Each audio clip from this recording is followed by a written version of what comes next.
Chapter 823. On the way home, Feng Shanshan saw that Mu Qiqi was deep in thought and poked her arm. Why do you think everyone is a bad person?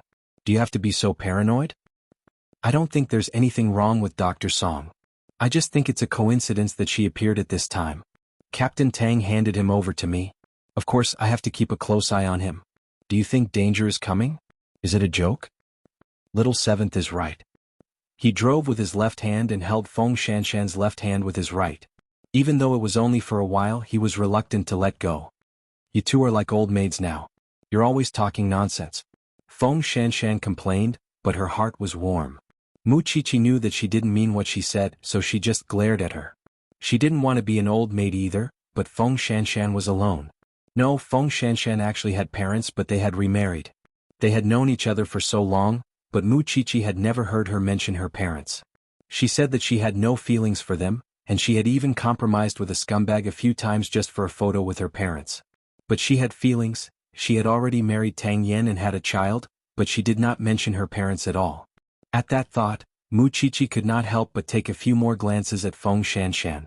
Tang Yan was busy every day and she was in class. Feng Shanshan was alone at home most of the time. Loneliness was a small matter, but he was afraid that she would encounter something suddenly and not even have someone to ask for help. Mu Qiqi wanted to mention it, but she felt that it was not appropriate to ask about their family matters. This was something that Tang Yan should worry about. As a friend, she had her own boundaries. After returning home, Mu Qiqi saw that Fifth Aunt had cooked nourishing chicken soup, so she asked her if pregnant women could take it. Fifth Aunt smiled and explained the effects to her. She immediately packed a bowl for Feng Shanshan. Then Fifth Aunt sent the chicken soup to Tang Yan's house. Feng Shanshan was very emotional when she saw it. Miss Feng, if there's any soup you'd like to drink, just give me a call. When I make it for Miss Qiqi, I'll make a bowl for you too. Thank you, Fifth Aunt. Although it was just a bowl of chicken soup, Feng Shanshan felt very upset. Miss Qiqi cares about you. Feng Shanshan looked at the bowl of chicken soup. It would be a lie to say that she was not envious. When a person was pregnant, it was inevitable for their imagination to run wild. He squatted beside her and said, "When you married me, you knew about my situation. I only have one uncle. My family is small, and I don't seem to have any elders who can take care of you. When we registered, I asked you if you needed to inform your parents. At that time you didn't seem to care and I didn't insist, but I think I did something wrong." Although Feng Shanshan had been separated from her family for many years, it was not that she had not thought about it. When her parents remarried, she left them with hatred. She never thought that she would meet her parents again. However, now that she was about to become a mother, she also hoped that there would be someone around her who would care about her and care for her. This was something that Tang Yan and Mu Qiqi could not make up for. If you want, I can accompany you back to find them. Aren't you busy with work? Is there no case in the station? The chief has recently assigned all the important cases to me because he knows about my situation. There was only one person at home. If anything happened to Feng Shanshan and the child, then Tang Yan would be destroyed. Then let me think about it. This time Feng Shanshan did not resist. She still had hope in her heart. There's no hurry. Tang Yan held Feng Shanshan's hand and was extremely gentle. Late at night, Banyan Courtyard. Ever since Huang Yao merged with Zhongting, Xing Xiao returned home a little later. In the past he could enter the house at 7 o'clock on time. Now at 8:30 he was nowhere to be seen. After Mu Qiqi washed up, she sat in the study and looked at the 100 little things after pregnancy. Before Feng Shanshan went to bed, she called her. Today Tang Yan suggested that we go find my parents. I'm afraid they'll be disappointed. Mu Qiqi understood her. When she was young and impetuous. She ran out and did not interact with her parents. Now that she ran back rashly, she would only disturb other people's families. Your eyes are too sharp. I can't make this decision. Although my eyes and heart are filled with that stinky man, I can't leave my family. I feel that family can bring me joy and make me feel that living in this world is very warm and stable. You and Tang Yan are too lonely. Even if the child is born, it's only a family of 3. It's too weak. Of course, if you try in the end and find that your parents are heartless people, you can give up. I don't mind letting my father take in a goddaughter. Feng Shanshan's heart warmed when she heard this. I understand. If you understand, then go to bed early. Don't tire my godson out. Feng Shanshan felt at ease and put down her phone. Seeing that Tang Yan was lying on the big bed, she whispered in his ear, "When you have time, accompany me to find my parents." Tang Yin was surprised for 2 seconds before he calmed down and nodded. Okay. Sometimes he was very jealous of Mu Qiqi's position in Feng Shanshan's heart. Even as her husband, he could not compare to her. Only Feng Shanshan knew that it was different. Half an hour later, Xing Xiao pushed open the door of the study. When he saw the little thing crossing her legs leisurely, he frowned. You're not like a woman at all. Tisk Tiske, you're lecturing me as soon as you come back. Mu Qiqi put down the book in her hand and moved a seat for her man. Now you only come home at 8:30 every day. Xiao Xing, all the ants in the world have been trampled to death by you. Xing Xiao sat down beside Mu Qiqi and leaned over her. If you don't beat me for 3 days, you'll tear the tiles off the roof. That's what I'm talking about. Mu Qiqi's eyes sparkled non-stop. Her arm around the man's neck was also very strong. Then why don't you hit me? Xing Xiao tilted his head and saw that Mu Qiqi was looking at those strange things again. He hooked her chin and asked, haven't you given up yet? What? Mu Qiqi frowned and reacted after a moment. I'm reading it for Feng Shanshan. Who wants to give birth to your child? Are you so resistant? I can't even read? After saying that, Mu Qiqi pushed Xing Xiao away and went back to the bedroom angrily. This thing's temper was getting worse. Now Jianchuan seemed calm on the surface, but there were undercurrents surging in the dark. At least, he still wanted this thing to live comfortably for the next few years. It was not that Mu Qiqi did not understand Xing Xiao's thoughts. It was just that he was too paranoid. It was just reading a book. Why did he have such a big reaction? A moment later, Xing Xiao returned to the room. Seeing that the little thing's back was facing him, he did not go up to coax her. He waited until she was done washing up and lying on the bed before turning her over. You know that I dote on you and spoil you, but now you're getting more and more lawless? Chapter 824. Mama Bai is dead. Xing Xiao supported his arm and told Mu Qiqi. When Mu Qiqi heard this, she suddenly became serious. When did this happen? How did she die? She knew that the Mama Bai that Xing Xiao was talking about was Bai Sini's mother, although she deserved it. The body found in the morning was said to have died of illness, but it should have been revenge. That's good. Bai Sini's grievances are finally lessened. Mu Qiqi was a little flustered. We agreed not to talk about this anymore, but are you still investigating? Su Che's informant just happened to get the news. With that, Xing Xiao changed into a comfortable position and hugged Mu Qiqi in his arms. If you don't want me to worry, then be obedient. Everyone knows that you're my favorite. Everyone also knows that you're the daughter of the Shen family. Mu Qiqi remained silent. In order to seize power, that group of people can die without a burial ground. But if you're injured, who will compensate me for a small thing? I have to be careful to protect my own things. Otherwise, who can be like me? Care about you as much as I do? Mu Qiqi understood the second half of his sentence, and her eyes suddenly turned red. Did you drink? Because her Xing Xiao rarely said such things to her directly, it made her heart ache. No matter how strong he appeared on the surface, he would still be afraid. Then hide me at home. I'm not going anywhere. Mu Qiqi might not have thought that such a sentence would come true one day. Xing Xiao turned over and pressed Mu Qiqi under his body. His lips also covered hers, carrying a trace of the fragrance and sweetness of red wine. He had indeed drunk. Mu Qiqi did not want to push him away. She closed her eyes and enjoyed the entanglement of their lips and teeth. Gradually, her heart was moved and her desire was aroused. Fifth Aunt knew a lot about diet, so Mu Qiqi's body was nurtured very well. Xing Xiao gradually realized that this thing's skin was fair and elastic. It felt very good to the touch. And the parts that should be firm did not disappoint him. He squeezed hard, but he could not fully grasp them. He continued downward. Her waist was slender and did not have a trace of fat. That was also thanks to the effect of Sanda and the outline of the waistline. The flaming palm kept burning Mu Qiqi's mind. For some reason, Mu Qiqi felt as if she had been bewitched. The two of them had been playing the flute almost every single day, but there had never been a time like tonight, when they were so mesmerized that they couldn't extricate themselves from it. Xiao Xiao. Xing Xiao gently pushed away the obstruction and the two of them joined together. Mu Qiqi sighed in satisfaction. Soon she lost control of the man's crazy rhythm. After the tide fell, Mu Qiqi lay on Xing Xiao's body and panted. She could not calm down for a long time. That was because this man would always spoil her and let her have her way when they were together. He always made her feel comfortable and looked down on her age. But today was different. She felt that he treated her as a real woman without any age boundaries.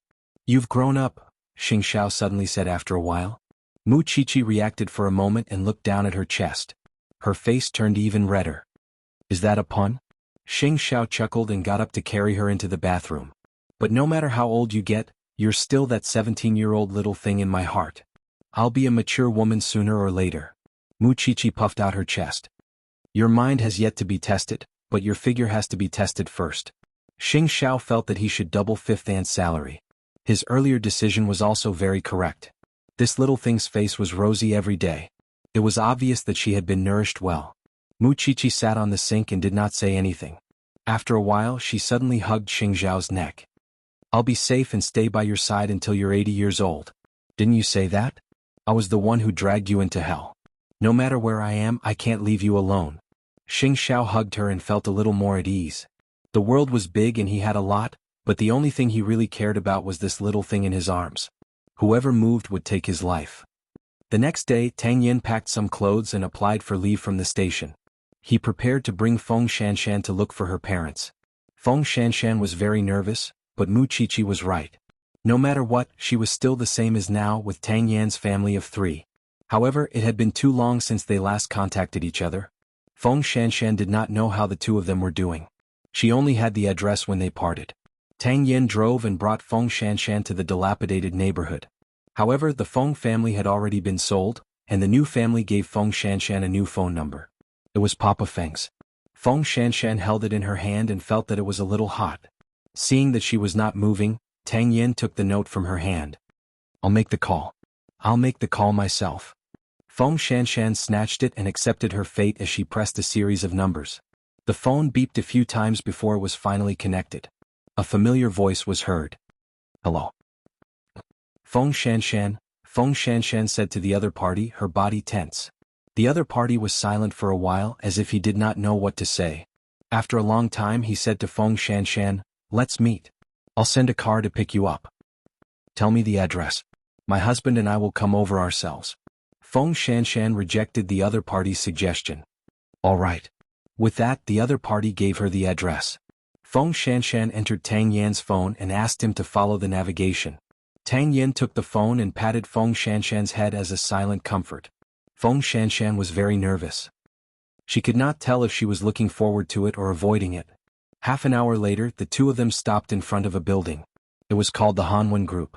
Feng Shanshan stood at the entrance of the building and was stopped by the security guard. Madam, do you have an appointment?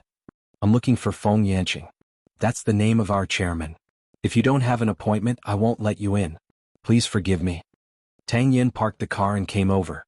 When he heard the conversation between the security guard and Feng Shanshan, he smiled silently. I didn't expect you to be a young lady who has been abandoned by the people. I don't know what's going on either. Feng Shanshan glared at him. Then you can leave now. We don't match each other's families. Let's make another call and ask. Tang Yin supported her and did not continue joking with her. Feng Shanshan took out her phone and was about to make a call when she saw a woman walk out of the door. Miss Feng, right? Please follow me. Feng Shanshan was very nervous. She followed behind the secretary and the two of them went straight to the top floor of the company. Then, Feng Shanshan and Papa Feng were sent to the chairman's office. Papa Feng was very busy, but when he looked up and saw Feng Shanshan, he still smiled. I thought my daughter couldn't find her way home. Chapter 825. After I divorced your mother, I started my own business, sold the house, and came to this day. I know that you've always hated me, so I left my phone number with the new landlord of the old house. All these years, I haven't dared to change it. I just hope that one day you can return to my side, Papa Feng explained. He looked gentle and elegant as if he was not hated at all. But why would Feng Shanshan rather live alone for so many years than look for her parents? My daughter, you're finally back. Feng Shanshan was not used to it and she did not feel real. The person she called her father hugged her gently, but she did not feel her father's warmth. Come, sit down and talk. The father and daughter had originally planned to catch up, but at that moment, a woman in her mid-20s knocked on the door and entered the office in high heels. Dad, the contract is ready? Feng Shanshan turned her head and looked at her. So this was the legendary sister. Of course, the other party was also looking at Feng Shanshan. One, come quickly. This is your sister. I still have other things to do, so I'll go out first. Feng Wen did not intend to look at Feng Shanshan at all. To her, her sister was a creature that did not exist at all. All these years Feng Shanshan had not appeared. She heard that it was because she hated Papa Feng. Why had she been so stubborn for so many years? In the end, after knowing that the Feng family was a big corporation, did she still want to stick to them? When Feng Shanshan heard the word, sister, her expression changed. This was the first time she had personally witnessed how much her father had wronged her mother back then. Shanshan. Seeing the awkward scene, Papa Feng quickly held Feng Shanshan's hand and said, "It's not what you think. I hope you can go home. Don't wander outside anymore. I can take care of you now." However, Feng Shanshan had always been proud. Moreover, she did not care about any big corporations at all. She only thought of her humble mother and stood up silently. "Tang Yin, let's go." "Shanshan, just pretend that I never came today." After saying that, Feng Shanshan turned around. However, she saw Papa Feng take out a check and fill in a series of numbers. "Here, take this." It turned out that even Papa Feng thought that she came to ask for money. Feng Shanshan felt that it was very ironic, but she still took the check. "Daddy will find you another day." Feng Shanshan walked out of the chairman's office and met Feng Wen outside with Tang Yin. Feng Wen looked her up and down, especially when she saw the check in her hand. She smiled mockingly. "You can get quite a lot just by coming back." Unfortunately, Feng Shanshan was not one to be trifled with. She immediately retorted, "All these years I've never asked him for a single cent of child support. I think your pocket money all these years should be more than that. Next time I'll definitely get it back with interest." Profiteer. What can you do to me? I'm also your biological daughter and I'm legal. Then she grabbed Tang Yan's hand and entered the elevator. In the elevator, Tang Yan put his arm around Feng Shanshan to prevent her from catching a cold. He knew that her heart would inevitably turn cold after seeing such a scene. "Looks like you won't be able to be a rich son-in-law." Feng Shanshan smiled at him. "I even took that man's money. You're not that kind of person. You're just angry."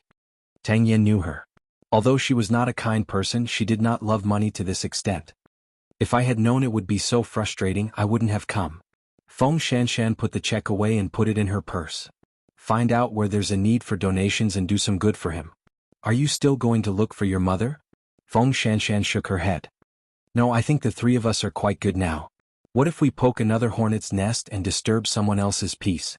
Wouldn't I deserve to die? You don't even want to be a rich young lady. Are you stupid? With you I won't be a rich young lady. I'll just be a police sister-in-law." Feng Shanshan followed him into the car. "I just hope that I won't get into any endless trouble because of this." "I'm not afraid of your little trouble." Tang Yin smiled as he opened the car door and brought Feng Shanshan home. "Don't be disappointed." "I'm not disappointed." Feng Shanshan forced a smile. Then she took out her phone and gave Mu Chichi a call. She told Mu Chichi about the situation. After Mu Chichi heard it, she was silent for a while. Finally she sighed. "After all, aren't you also a high-class person? The kind that you look down on yourself." "I'm not." "Tisk, I'll go back to my dad tonight and take you in as his goddaughter. What's so great about a biological father? Perhaps he's not as straightforward as my dad, a godfather." Mu Chichi took this seriously. "I really don't care about the Hanwen group anymore." "I'm not joking. I'm not joking. Do you dislike me or something?" Mu Chichi became serious. "Do you think anyone can become a family with me?" Feng Shanshan did not say anything, but her eyes turned red. Mu Chichi did not say anything because she hung up the phone. She really felt that it was possible. Feng Shanshan and Xing Xiao were too weak. If they could get some of the Shin family's blessing, they might be able to prosper in the future. Moreover, Captain Tang and Xing Xiao could get along. If she and Feng Shanshan could really become god-sisters, she would be quite happy. Therefore, when Xing Xiao returned home that night, Mu Chichi told him about it. Xing Xiao had nothing to object to. After all, in this thing's heart, Feng Shanshan was very important. "Dad has always doted on you, but you have to ask him if he's willing. If Dad doesn't like Feng Shanshan, don't force him." "Do you think I'm stupid?" Mu Chichi shouted at the man. Then she went to the Shin family and briefly explained the situation. Feng Shanshan was always mentioned by Mu Chichi. The two of them had a deep hatred for each other in the past. She did not expect that they would be fated to meet in the end. Therefore, Old Master Shin and Shin Jianchuan did not object. The two of them even admired Tang Yen very much. It would be good if they really had such a son-in-law. When you have time, invite the two of them over for dinner. Let them come to the Shin family more often, Old Master Shin suggested. "Okay, thank you, Grandpa." Mu Chichi made an okay gesture at the old man. Things went smoothly and Muchichi felt very happy. Sometimes a person's feelings could not be completely based on blood. She also deeply believed that as long as she was in any danger, Feng Shanshan would be able to run ahead. Late at night, Muchichi called Feng Shanshan. "When you have time, let's go to the Shin family for dinner. My dad will share half with you. Aren't you afraid that I'll be greedy and take over the nest?" Chapter 826.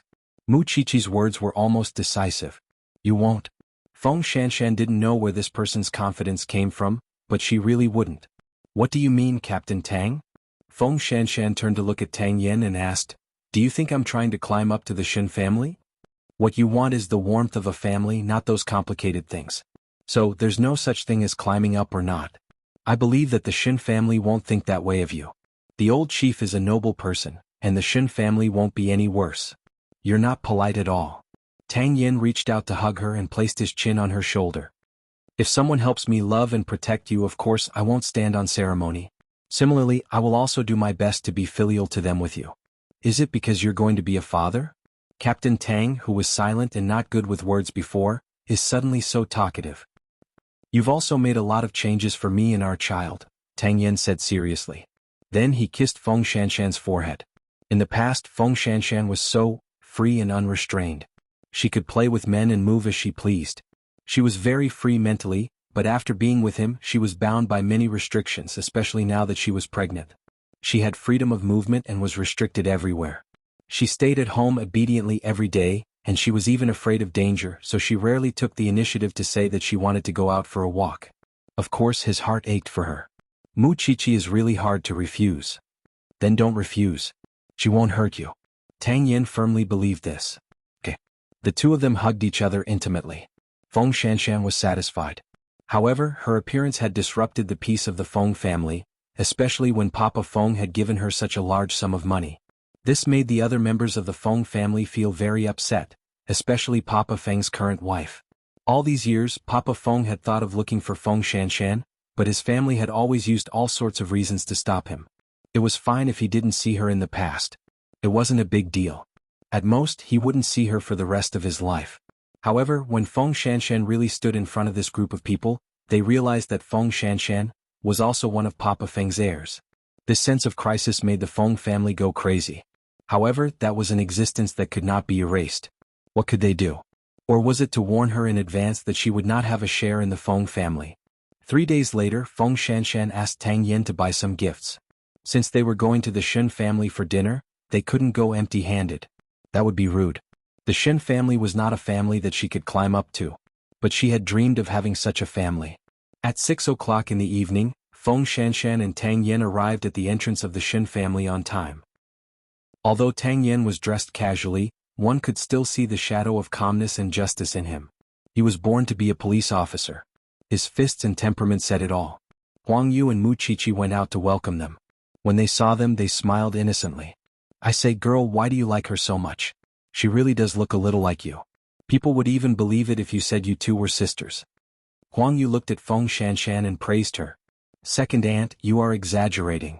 Muchichi smiled and reached out to help Feng Shanshan up. She introduced, "This is second aunt. She is straightforward and magnanimous. Just call me second aunt like Xiaoqi." Huang Yu appeared easygoing. Tang Yen watched the women enter the Shin family's door first. Although they were holding heavy gifts in their hands, they were willing to do so. It was just a small family banquet, so there were only a few members of the Shin family present. Muchichi did not want to make Feng Shanshan nervous, so she arranged for her to stay by her side. "Why did you bring a gift when you came?" Old Master Shin had seen the orchid a long time ago. It was cultivated by Professor Tang, but Tang Yen used it to present it to Buddha. Because he heard from Muchichi that Old Master Shin liked flowers. "Oh, is this a lotus petal orchid?" Old Master Shin's eyes widened. This thing was expensive. So expensive. How would I dare to accept it? Old Master Shin, the value of an orchid lies in its meaning, not in its value. The orchid valley is empty and stands aloof from worldly affairs. It is very suitable for you. Then tell me, how did you get this thing?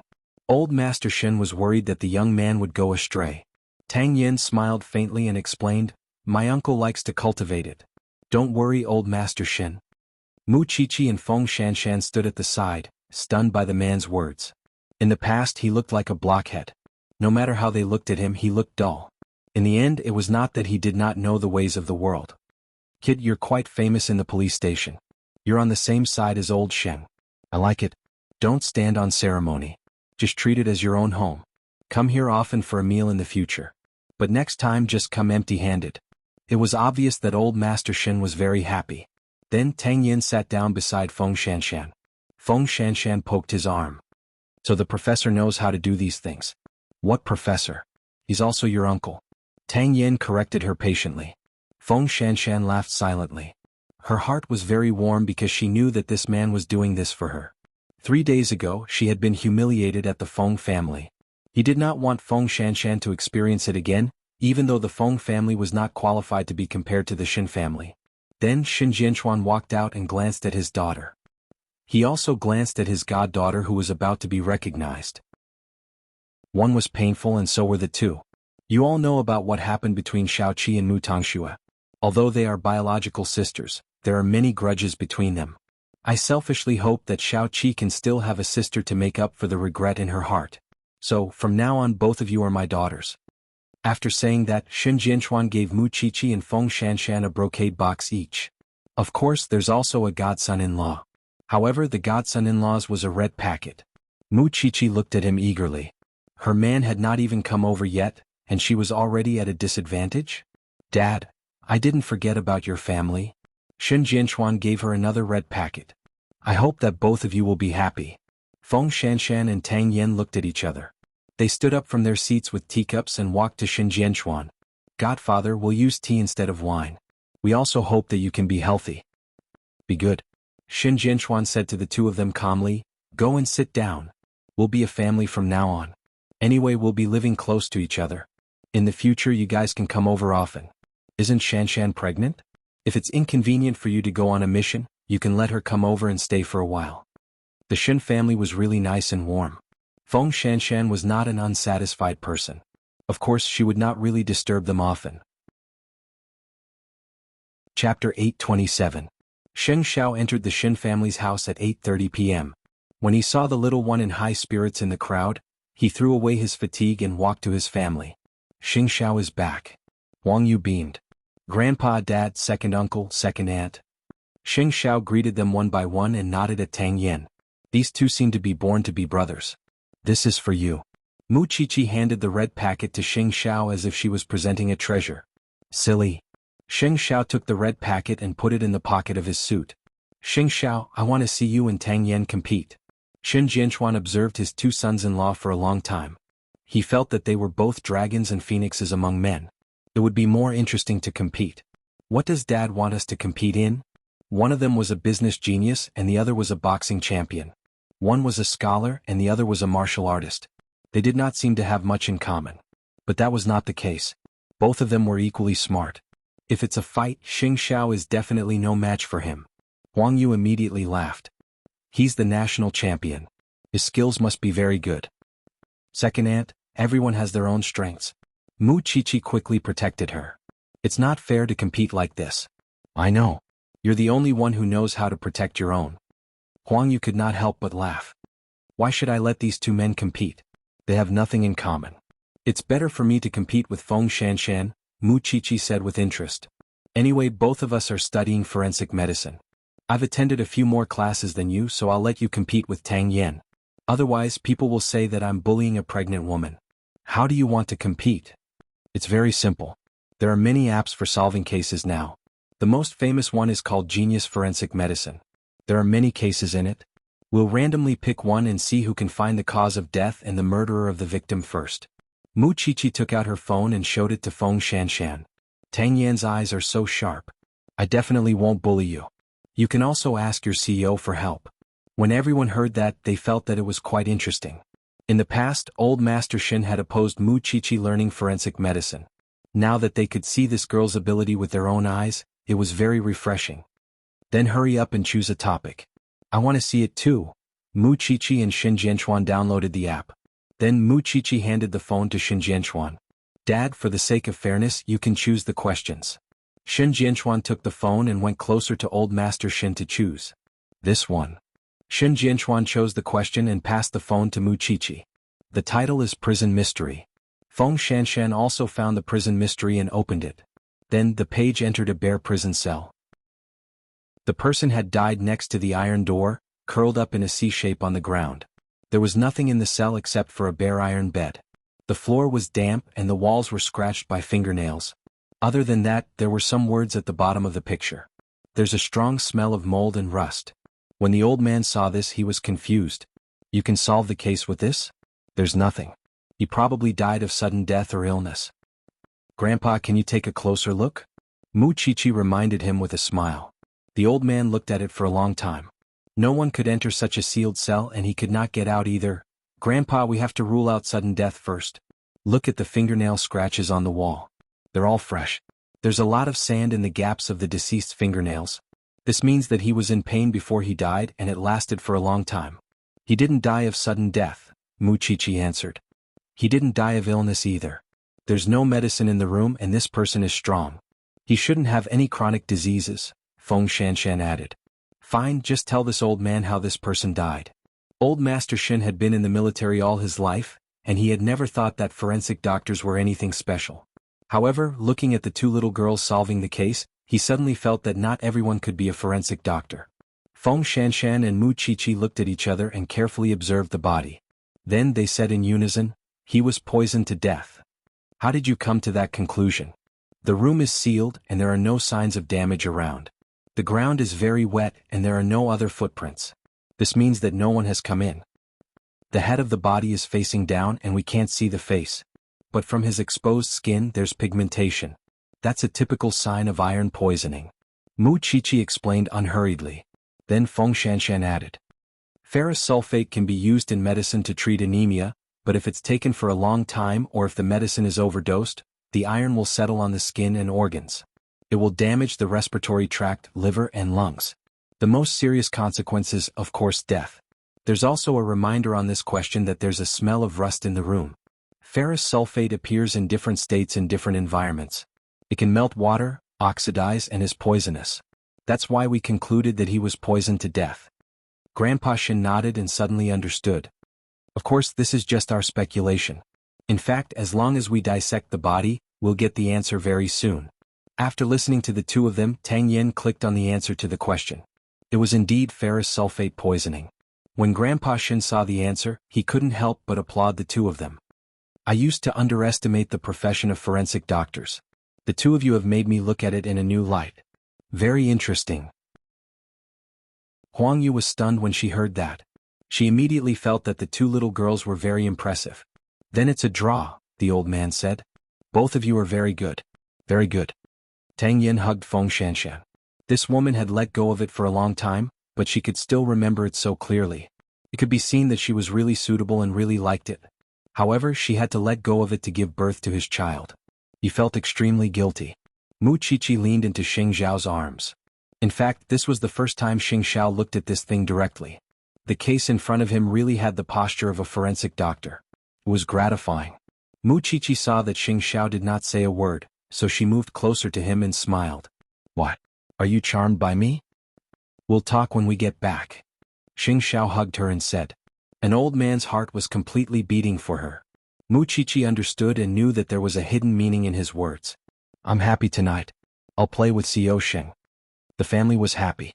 This was a liveliness that Feng Shanshan and Tang Yin had never experienced before. The two of them used to be alone and always felt that they were free. But now that they were in the Shin family, they finally understood what true family happiness meant.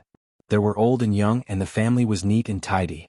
When your child is born in the future, it will be even livelier. Chapter 828. That night, Feng Shanshan and Papa Feng stayed in the Shin family until late at night. Anyway, it was a 10-minute journey. At 10 o'clock in the evening, the two of them went home hand in hand. However, when they arrived at the door, Feng Shanshan saw a black car. Then the two of them saw Papa Feng get out of the car. Feng Shanshan's smile gradually disappeared, even though she knew that she was the one who disturbed the peace of the Feng family first. Shanshan, what's the matter? Feng Shanshan was not even willing to call him father. She tried her best to ask calmly. Aren't you going to invite me in? Papa Feng stood in the darkness, his expression unreadable. Feng Shanshan turned to look at Tang Yin. Seeing Tang Yin nod, she agreed. Come in. Tang Yin took out the key and Papa Feng followed behind the two of them. How did you know I lived here? Feng Shanshan asked despite knowing the answer. After settling Papa Feng down, she made him a pot of tea. I got someone to check because I wanted to know about your recent situation. Why aren't you studying anymore? You were doing fine in Xingting. Feng Shanshan patted her abdomen and answered calmly, because I'm pregnant. Only then was Papa Feng willing to examine Tang Yen. You're a police officer, aren't you? Tang Yen nodded. He did not know what to say because he did not know why Papa Feng was here. I know that your job is very dangerous, so I still want to bring Shanshan home. It's easier to take care of her, Papa Feng said. Otherwise, when you're out on a mission, I won't be at ease if she's alone at home. Tell me your real purpose for coming here. Feng Shanshan did not believe him at all. He had not cared about his daughter for more than 10 years, and now he said he wanted to bring her home? Was his fatherly love suddenly overflowing? Shanshan, I'm concerned about you. Tang Yen and I are married. Of course, I want to live with my husband. Moreover, you gave me quite a lot of money. I can hire a responsible nanny. You don't have to worry about my daily life. If you still feel guilty, you can give me more money. Anyway, the Feng family thinks that I came to you because of this, Shanshan? I don't think so. The man tried his best to explain. I heard that you dropped out of school because of this man. Quitting school is my own business. It has nothing to do with anyone else. Mr. Feng, you should go back. I'm sorry for disturbing your family, but I have gotten my money, and I have achieved my goal. The money is enough for me to live on. I will not disturb your family anymore. Feng Shanshan's tone became cold. Feng Shanshan's voice became cold. Shanshan, I just think that you can have a more stable life. Papa Feng looked very anxious and sincere. However, Feng Shanshan knew very well what his motive was. I like my current life very much. Mr. Feng, please go back or... Feng Shanshan took out the check from her purse. I'll return it to you now. Just pretend that I never went to the Hanwen group before. Papa Feng did not reach out. He just said helplessly, you'll regret it in the future. I regret it? I regret why I went to find you that day. Papa Feng looked disappointed. In the end, he left their house without drinking a single sip of tea. At that moment, Feng Shanshan poured out the tea in the teapot. Tang Yen knew that she was doing it for him, so he hugged her and comforted her. Don't be so angry. Your father is right. In this world, I'm the only one who can criticize you. No one else can. Moreover, I'm familiar with his tricks. For so many years he never came looking for me. Suddenly, he came to me to express his concern because the person next to him whispered something to him. Because I'm a threat to their status and inheritance, rather than leaving me outside, he might as well bring me back to deal with me. Also, they know that with you by my side, I won't be easily bullied. So, they must have said a lot of bad things about you in that man's ear. I really regret it. Tang Yen did not know how to comfort her, so he hugged her and kissed her. This trick was very useful to Feng Shanshan. After the kiss, most of her anger dissipated. Even if you're just a poor police officer, I'm willing. That's why you're stupid. After saying that, Tang Yen went to the bathroom in a flash. Feng Shanshan immediately laughed when she saw this. She couldn't stand it now. There were still 7 to 8 months to go. Late at night, Banyan Courtyard. Mu Qiqi took out the red packet that Xin Jianchuan had given Xing Xiao. She wanted to know what was inside. Xing Xiao snatched it away and did not let her see it. Dad gave this to me. I'm just taking a look. Why are you so stingy? Mu Qiqi shifted her gaze away from the red packet. You said that I'm the biological daughter of the Sheng family. You also enjoy high treatment in the Shen family. Your wish has been fulfilled. Aren't you happy? Xing Xiao put away the red packet and returned to the bed. After hearing what Feng Shanshan said about the Feng family that day, I don't think the Feng family will let her off so easily. She has acknowledged Dad as her godfather. At least the Feng family will take the Shen family's identity into consideration. Mu Qiqi had this concern. I think her father isn't a good person either. Xing Xiao did not actually say that Feng Shanshan and Xin Jianchuan's problems were still to come. Qingbin would have a hard time. A week passed and it was time for the prenatal checkup. Because of Dr. Song's instructions, Feng Shanshan went to the hospital more frequently. Because of this, Feng Shanshan and Song Qiaoji gradually became familiar with each other. She was always gentle and easygoing, and her medical skills were superb. Feng Shanshan gradually gained a sense of trust in her. It seems that you're really self-disciplined. All aspects of your indicators are very standard. You're really an obedient pregnant woman. Song Qiaoji praised her. I just want to give birth to the healthiest baby. No problem. Song Qiaoji comforted her with a smile. Maintain your emotions. After Feng Shanshan finished her prenatal checkup, she returned home safe and sound. In fact, ever since Feng Shanshan looked for Song Qiaoji to read the report, Qingbin had been following her at the hospital several times because he felt that the time was ripe. Feng Shanshan already trusted Song Qiaoji a lot, but Song Qiaoji did not let him do it. Qingbin was about to lose his patience, but he was stopped by Song Qiaoji. Every time Feng Shanshan comes for a prenatal checkup, there will be someone to protect her. Of all times, you've chosen to take advantage of her prenatal checkup. Do you think Tang Yan's brain is just for show? Then when do you say, I know what I'm doing. You just have to wait for my notice. Song Qiaoji warned Qingbin sternly. Don't act on your own. Otherwise I'll tell Feng Shanshan immediately. Although Qingbin was extremely unconvinced, it was indeed the easiest to start from Song Qiaoji. All you think about is revenge, but Feng Shanshan's 2 lives are very innocent. Who asked her to be Tang Yan's woman? Qingbin sneered. Moreover, that woman of his isn't a good person either. She had ruined his brother's reputation in school. He was not innocent at all. Chapter 829. 2 days later, the case of Xing Bowen's escape was heard in court. As Xing Bowen's defense lawyer, the Xing family's lawyer collected a lot of evidence to prove that Xing Bowen did not know anything after he hit Xiao Jieyu that day. The court listened to the suggestions of both sides' lawyers, and with the forgiveness and pleading of Xiao Jieyu's family, the court finally ruled that Xing Bowen's escape was not established. However, he had to fulfill his due responsibility for compensation. The matter dragged on for more than a month before it was finally resolved. Xing Bowen was relaxed. The first thing he did after the announcement was to visit Xiao Jieyu in the hospital.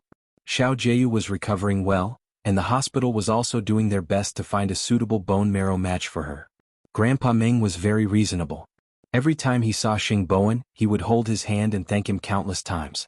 But even so, Xing Bowen still felt guilty. Especially when he saw the little girl's innocent eyes, so bright and heartwarming. Uncle, Grandpa said that you're a good person. Xiao Jieyu sat on the bed and hugged the toys Xing Bowen brought. If I were a good person, I wouldn't have bumped into you and run away. Xing Bowen did not hide what he had done to Xiao Jieyu. Grandpa said that Uncle was framed. Jieyu doesn't blame Uncle, Xiao Jieyu answered Xing Bowen softly. You're so good. You're so sensible at such a young age. Xing Bowen patted Xiao Jieyu's head with a heartache. When he left, he gave the old man another card, but Grandpa Meng did not accept it. I can't do that, Mr. Sheng. You've helped us enough. I really can't take any more. Grandpa Meng, Jieyu's treatment still costs a lot of money. Your family still has to live, so don't be polite with me. At most, when Jieyu grows up, she can come to Huangya to work and repay me.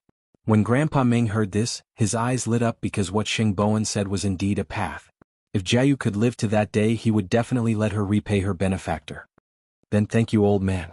You're really a good person. Jieyu is so lovable. I also hope that she will be healthy and happy. In the future, there will be people who will contact you about Jieyu's study and life. Grandpa Meng, take good care of your health. When I have time, I'll visit the little girl. Grandpa Meng wiped his tears, which made people feel bitter. However, although the old man was poor, he was simple and kind, and he knew how to be grateful. Especially when he saw Xing Bowen leave, he sat by the bed and educated Xiao Jieyu. In the future, when you grow up, you must find Uncle and work for him for the rest of your life to repay his kindness. Grandpa, I do. Although Xiao Jieyu didn't know what a job was or how long a lifetime was, she remembered this uncle in her heart and would never forget him. As a result, Xiao Jieyu's matter came to an end. It had to be said that Jin Bo had spent a lot of effort, but he did not get anything. He even lost Xinyu. Xing Xiao was as hard to deal with as the rumors said. However, there was still a long way to go. There were still several years to slowly grind away. On the night that he was acquitted, Xing Bowen brought Ren Yufei to the Banyan courtyard to have dinner with Xing Xiao's family. He knew that it was all thanks to Xing Xiao that he was safe and sound this time. Eighth brother, let me toast you. My life is yours from now on. Xing Xiao did not budge at all. I was the one who saved her. In the end, I still have to take over Huang Yao. This fully shows what it means to be able to do more work. Xing Bowen did not think much of it and still smiled. With you around, I can take Yufei and focus on going abroad. You're going abroad? Mu Chichi stopped peeling the shrimp and looked at Xing Bowen. I want to learn something, and so does Yufei, so we plan to go abroad for a period of time. Do you want to completely let go? Mu Chichi's face immediately darkened. You guys are going to have fun leaving my master Xiao to work himself to death. If I had known, I wouldn't have saved you. Huang Yao is a waste in my hands, Xing Bowen said seriously. Look, in Eighth Brother's hands in 5 years, it will be the #1 diamond empire in Asia. Mu Qiqi and Xing Xiao changed positions and faced Xing Bowen from the side. This was to prevent this person from taking advantage of her again. Xing Xiao knew that she felt sorry for him, so he quietly pinched Mu Qiqi's neck with his right hand to comfort her. Xing Bowen rubbed his nose and felt that he had gone a little overboard. Before he finished eating, he had already pulled Rin Yufei away from the banyan courtyard. He ran away quickly. Mu Qiqi was angry. She had thought that Xing Bowen would be aware of it after this matter was settled. Who knew that he was really going to let go of it? After so many years, Huang Yao has its own system and regulations. Moreover, with Zhongting's team, I don't need to put in much effort. You don't need to put in much effort to come home an hour late every day. Mu Qiqi snorted. Forget it, third brother is an ingrate. Didn't you say that you wanted me to take care of it? Have you forgotten? Mu Qiqi turned around and looked at Xing Xiao. She replied very seriously, I was just saying. I thought that when third brother came back, the position of CEO would still be his. Xing Xiao saw that she was angry, so he leaned over and kissed her lips. Mu Qiqi was stunned for a moment and did not say anything. He used this trick every time. Forget it. It's good to go far away. Mu Qiqi sighed. After all, there was an unknown boss behind him who was eyeing the Shen and Xing families covetously. With his IQ, he can't even protect himself. Mu Qiqi expressed her disdain. Late at night at the Tang family's home. Ever since Papa Feng left that day, the Feng family had never appeared in front of Feng Shanshan again. She and Tang Yin had thought that the Feng family had stopped and forgotten about her appearance. However, Feng Wen's appearance once again put Feng Shanshan in an awkward situation. Tang Yin was still at the branch office. When Feng Shanshan heard the doorbell, she thought it was her husband because Tang Yin did not bring his keys. However, when she opened the door and saw Feng Wen, the smile on her face disappeared. What? Aren't you going to invite me in? Feng Wen was 3 years older than Feng Shanshan. She liked to wear heavy makeup and had a unique personality. Moreover, she was holding a lady's cigarette in her hand. I can't have the smell of cigarettes in my house. Feng Shanshan rejected her clearly. Besides, I made it very clear at the company that day. I know you're pregnant, so you want to go back to the Feng family to fight for a place for the child? It's not that I'm unwilling to fulfill your wish. After all, you're father's biological daughter, so let's be frank. You can go back to the Feng family, but you have to give up your inheritance rights. Feng Wen did not force Feng Shanshan to let her enter the house. She did not care either. She was only here to make her position clear. Chapter 830. You suddenly found out that your father is so rich and you're alone outside. You even married a poor police officer. Do you think I'd believe you? Feng Wen laughed mockingly. All these years we've all done our best for Han Wen. Now you're an outsider but you want a share of the pie. If it were you, what would you do? Feng Shanshan took a deep breath. She regretted it 1,000 times. She really shouldn't have appeared in front of the Feng family. I can't explain it to you. Go back. Feng Shanshan didn't want to be in a deadlock with Feng Wen. However, Feng Wen grabbed her wrist. Don't be in a hurry to go in before I make it clear. I'm pregnant. So what if you're pregnant? Don't you just want to rely on your belly to fight for more benefits in front of Dad? Not only did Feng Wen not let go of Feng Shanshan, she even pulled her in front of her. What's so great about having the child of a lousy police officer?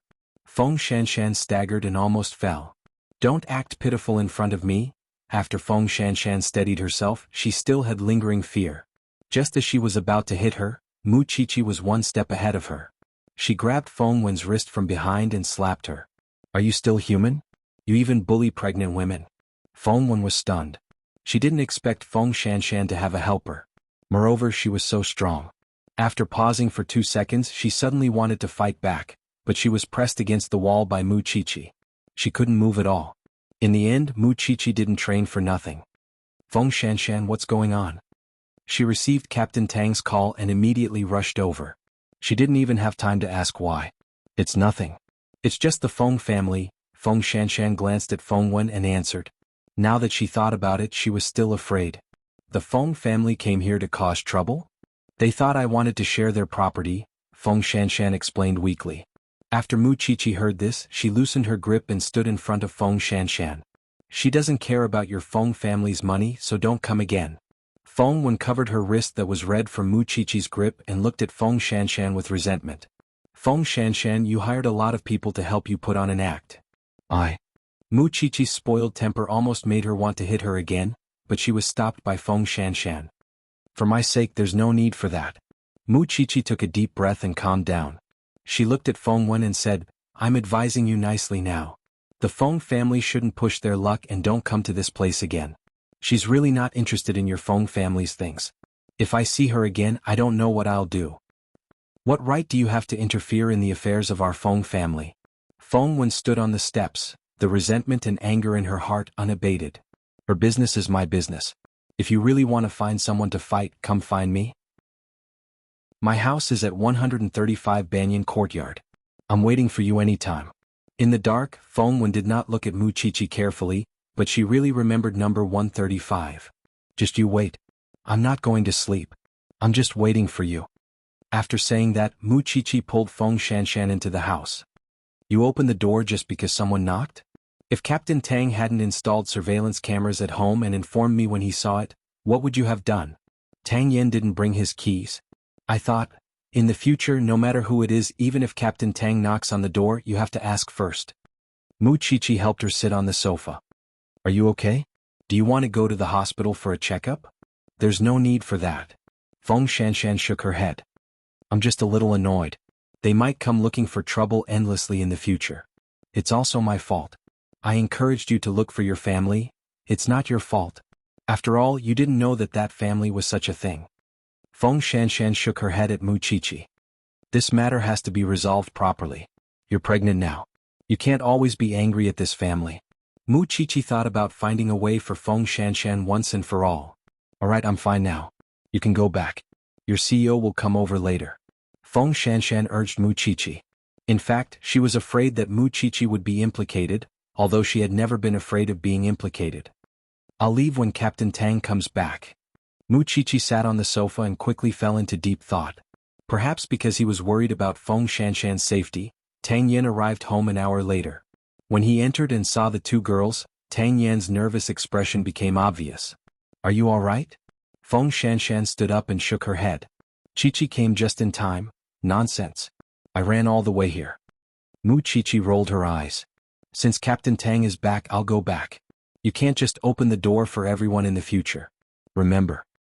Got it. Don't be long-winded. Feng Shanshan quickly stopped Mu Qiqi. Otherwise she could talk about this for a year. Do you want me to send you back? Tang Yen asked Mu Qiqi. No need. Master Xiao is on the way. Mu Qiqi quickly waved her hand. It was only a 10-minute walk. There was no need to send her back and forth. Actually, Tang Yen was afraid that Feng Wen would come back and cause trouble. However, Mu Qiqi had already left her house number. She was waiting for Feng Wen to come to her house. After Mu Qiqi left, Tang Yen hugged Feng Shanshan with lingering fear. Xiaoqi is right. Don't open the door so casually in the future. I've already learned my lesson, Feng Shanshan said seriously. I'm just afraid that there will be no end to it in the future. Tang Yan's eyes were immediately stained with a trace of black. If there was a next time, he would not let it go just like that. Even if it was this woman's family, he would not show mercy. The reason why the Feng family would not stop was because they knew that Tang Yen was just a lousy police officer. He had no power or influence. This was also the reason why they kept testing Feng Shanshan. If she had married a rich man, the Feng family would not have been worried that she would come back to snatch their things. However, she had married a poor man. Of course, the Feng family did not know about Tang Yan's relationship with the Shen family and Mu Qiqi. If they knew, would they still dare to be so rash? After returning home, Mu Qiqi sat on Xing Zhao's lap. I'm so angry. Xing Zhao glanced at her and did not say anything. He focused on the information in his hand. Xiao, the Feng family will still come looking for trouble. Mu Qiqi shook Xing Zhao's neck. Help me think of a way. What's your purpose in asking Feng Shanshan to acknowledge your father as her godfather? Xing Zhao was helpless against her shaking. He could only sigh and ask her. That's true. Then I'll find an opportunity to let them know that the goddaughter of the Shen family is not to be trifled with. I'll let the Feng family learn a lesson. At the mention of Qing Bin, Xing Zhao's eyes were dyed with a different color. This person was probably not so easily intimidated. However, that might not be the case. Chapter 831. After Feng Wen left the Tang family, she actually went to find someone to settle the score with Muqiqi. However, when she led the four men in black to room 135, they were stopped outside the villa. "Miss, visitors need to register. May I ask which family are you from?" "Number 135, Feng Wen deliberately lowered her head and said in a low voice. "Then you need to show me your ID." The security guard immediately reached out and asked Feng Wen for her ID, but Feng Wen dodged him. Seeing that Feng Wen wasn't cooperating, the security guard explained, "I'm sorry, Mississippi. You can't enter that area. Even if you don't show your ID now, you will still have to register after you go up because there are sentries on duty." "Are you purposely picking on me? My sister is in that villa down there, so I came over." "Miss, the area below is a low-end villa district, while the area above is a high-end villa district. There's a difference. If you can't provide your identification, we won't let you in. The people living in that area are all big shots. We can't afford to offend them." "A big shot." Feng Wen heard these three words. "Number 135, what kind of big shot lives there?" "The CEO of Zhongting is not a big shot? Mayor Shin's niece was not a big shot? Miss, are you here to make trouble?" Feng Wen was deliberately trying to get information out of her. Don't blame her for not knowing who Muqiqi was. She rarely read gossip and only knew how to work all day. "That's enough, Mississippi. Please go back." Of course, Feng Wen couldn't teach Muqiqi a lesson. At the same time, she had a question in her heart. How could a person like Feng Shanshan know such a big shot? What number 135? Maybe it was just a facade that the girl had made up to make her feel fearful. However, Feng Wen was not the kind of person who believed in heresy. The security guard saw that Feng Wen was behaving strangely and had brought a few men with her, so he immediately called Mama Sheng. After Mama Sheng heard that, she went upstairs and asked Muqiqi, the security guard at the door called. "There's a woman in a brown trench coat coming to our house with 4 men. Do you know them?" "Mommy, I don't know him," Muqiqi blurted out. But after 2 seconds she realized what she meant. "Mommy, I know who it is." She guessed correctly, it was Feng Wen. He wanted to take revenge on her for that slap, but he didn't expect that he couldn't even enter the villa. Did she think that the Banyan courtyard was so easy to get into? It was also because of Feng Wen's actions that Muqiqi knew that the Feng family would definitely not let Feng Shanshan go. She had to think of a way to make the Feng family completely give up on Feng Shanshan. After Feng Wen returned home, she was pulled aside by her mother and asked, "Did you cause trouble for Feng Shanshan?" "I didn't manage to gain any advantage. That bitch is too calculative. She's surrounded by inferior helpers." Whenever Feng Wen thought about how she had been slapped, she would feel very unhappy. She had actually been slapped by someone like Feng Shanshan. Don't look for trouble with her in the future. If your father finds out, there won't be any benefits, Mama Feng advised. However, their conversation was overheard by the servants at home and eventually reached Papa Feng's ears. When Papa Feng returned home, he flew into a rage. "Shanshan, no matter what, she's your sister. Do you have the cheek to cause trouble for a pregnant woman?" "Dad, I just wanted to persuade her to go home. I didn't cause trouble for her." After Papa Feng heard this, his expression softened, but he didn't fall for it. "I know very well what you're thinking. Feng Wen, you won't be that kind." Feng Wen opened her mouth and wanted to explain, but Papa Feng wouldn't believe her. "In 2 days I'll bring Shanshan out for dinner. Apologize to her in person." Feng Wen looked at Papa Feng in disbelief. She felt wronged. "Dad, for an outsider?" "She's not an outsider. She's your sister." Papa Feng lost his temper. "If you don't want to apologize, then leave this house. Anyway, I still have a son." Feng Wen was so angry that she locked herself in her room. When Mama Feng saw this, she sighed. She had clearly agreed to get Feng Shanshan back home before dealing with her. She was right under her nose and she was pregnant. It was better to deal with her outside, but this child couldn't hold back. Then Mama Feng walked up to her husband and said to him, "Feng Wen is just feeling sorry for you. Her daughter is filial. However, since you want Shanshan to go home, you have to apologize. I'll make arrangements to invite Shanshan over. Don't worry, I'll take good care of Feng Wen this time and let her get along well with her sister." Papa Feng nodded in satisfaction. "Then give me Shanshan's phone number." The next morning, Feng Shanshan received a call from Mama Feng. Feng Shanshan had no desire to speak at all. She wanted to hang up, but she was stopped by the other party. "Shanshan, Auntie sincerely wants to treat you to a meal. Your father will go too. He'll ask your sister to apologize to you properly." "There's no need. As long as you don't disturb me, It'll be the greatest apology you can give me. Shanshan, if you don't agree to Auntie's request, your father will think that Auntie isn't doing her job well. In the end, she still has to go to your house to bother you. Tell me, why do you have to do this? Feng Shanshan could tell that the other party was threatening her. Even so, she still didn't want to see the Feng family. There's really no need. Mama Feng was rebuffed, but she wasn't angry because she had called Feng Shanshan in front of Papa Feng. It was this girl who didn't know what was good for her. Papa Feng was silent for a while before he finally said, "I'll go to Shanshan's house again tonight."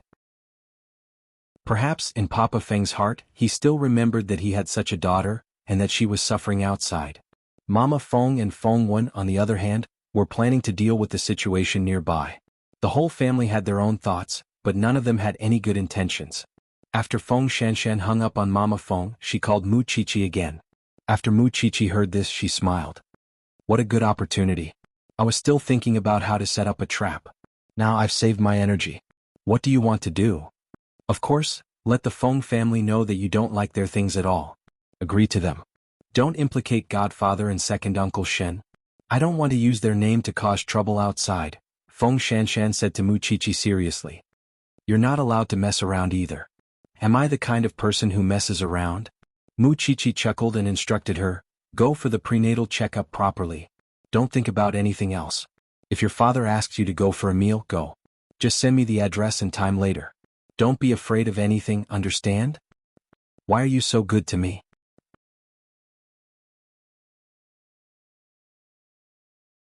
Chapter 832. Besides, there's no need to bring Dad and Second Uncle out to deal with the Feng family.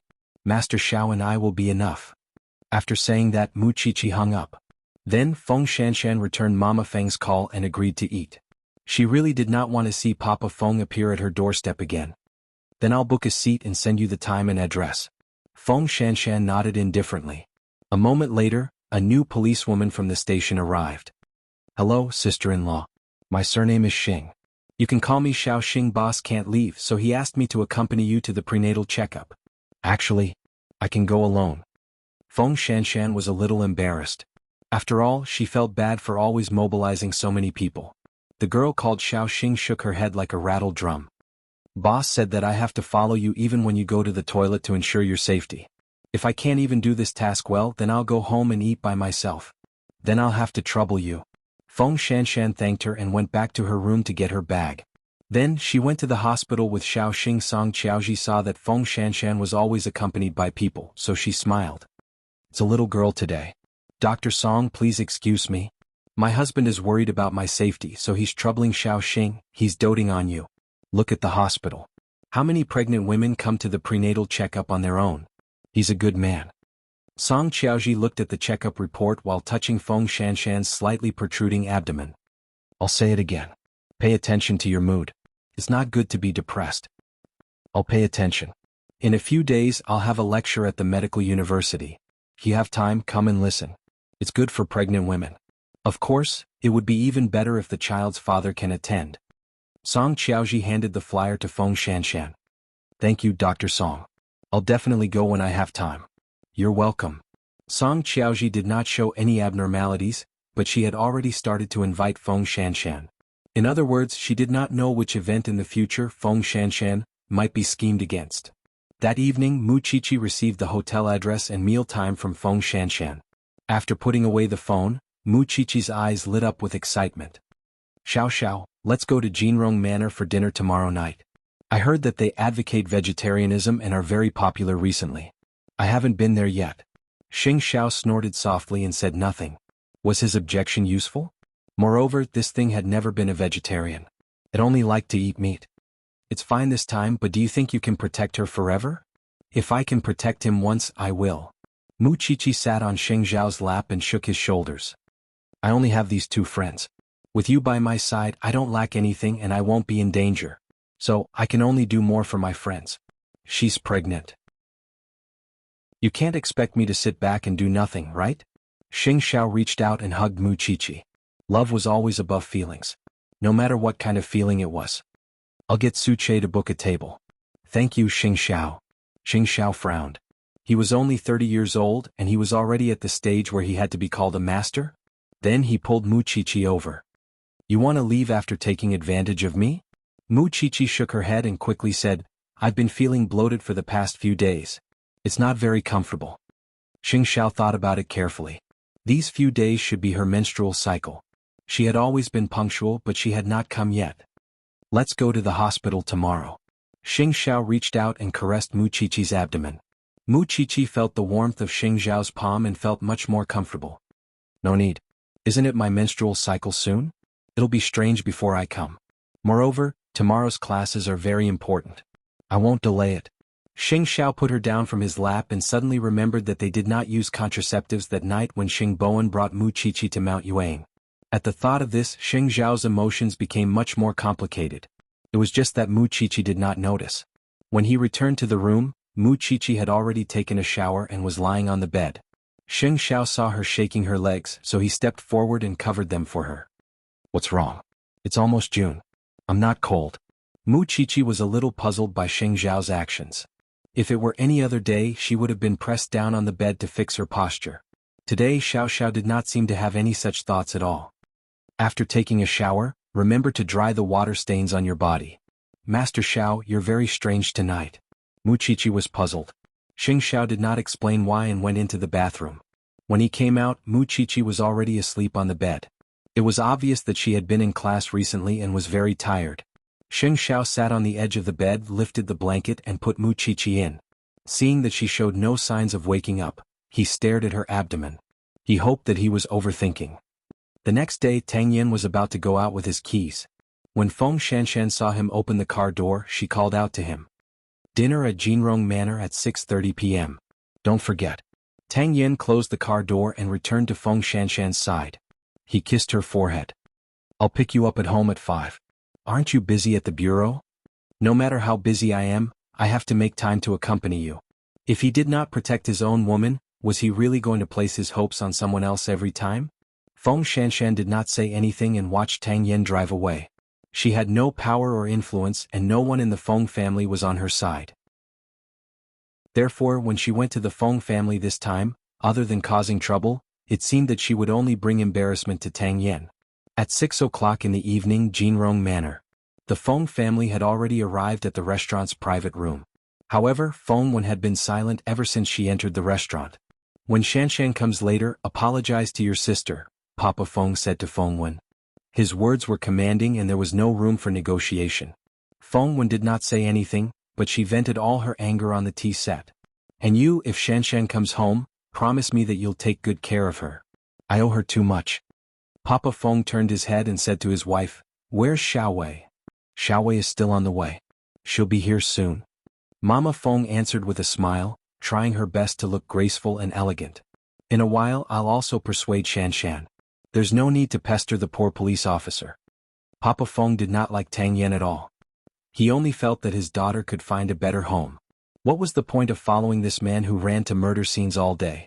At 6:30 p.m., Feng Shanshan and Tang Yin also arrived at the private room.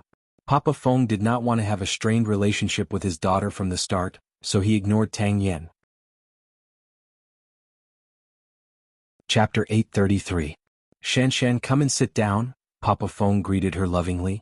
However, Feng Shanshan sat down at the door. Tang Yin took the opportunity to sit beside her. You're welcome, Mr. Feng. Why aren't you calling me Daddy? Papa Feng was rather unhappy. I know.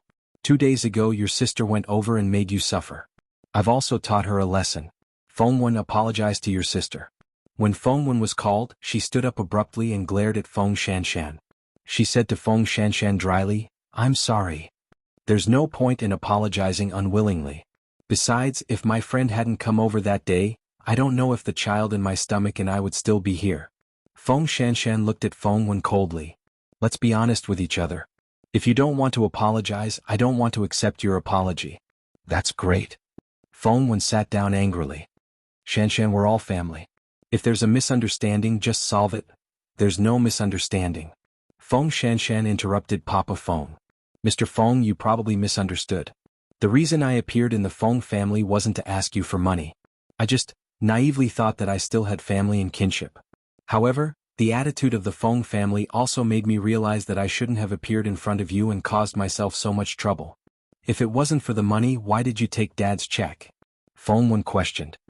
I found the charity the next day. Now I'm just waiting to sign the donation letter. It can be considered as doing good for the Feng family, Feng Shanshan said calmly. Besides, after so many years, he knows better than me whether the living expenses that Mr. Feng has sent over have been passive. Papa Feng did not say anything, but his expression was extremely ugly. I have no intention of disturbing you, so I don't want to continue being your family. Just pretend that you've never seen me and give us a way out. Feng Wen's expression was extremely sarcastic because she did not believe a single word Feng Shanshan said. You're making it sound nice now. Now that you know that Dad is the CEO of the Hanwen Group, who knows if you'll use your identity as the second daughter of the Hanwen Group to seek benefits in the future. Especially since isn't your husband a police officer? If you have power and influence, you'll be promoted faster. After hearing Feng Wen's words, Feng Shanshan laughed out loud. In my heart, I've never taken the Hanwen Group seriously. You don't take it seriously. What about your husband? Feng Wen's words were mocking Tang Yen, which was what Feng Shanshan could not stand the most. Humiliating her husband was equivalent to slapping her in the face.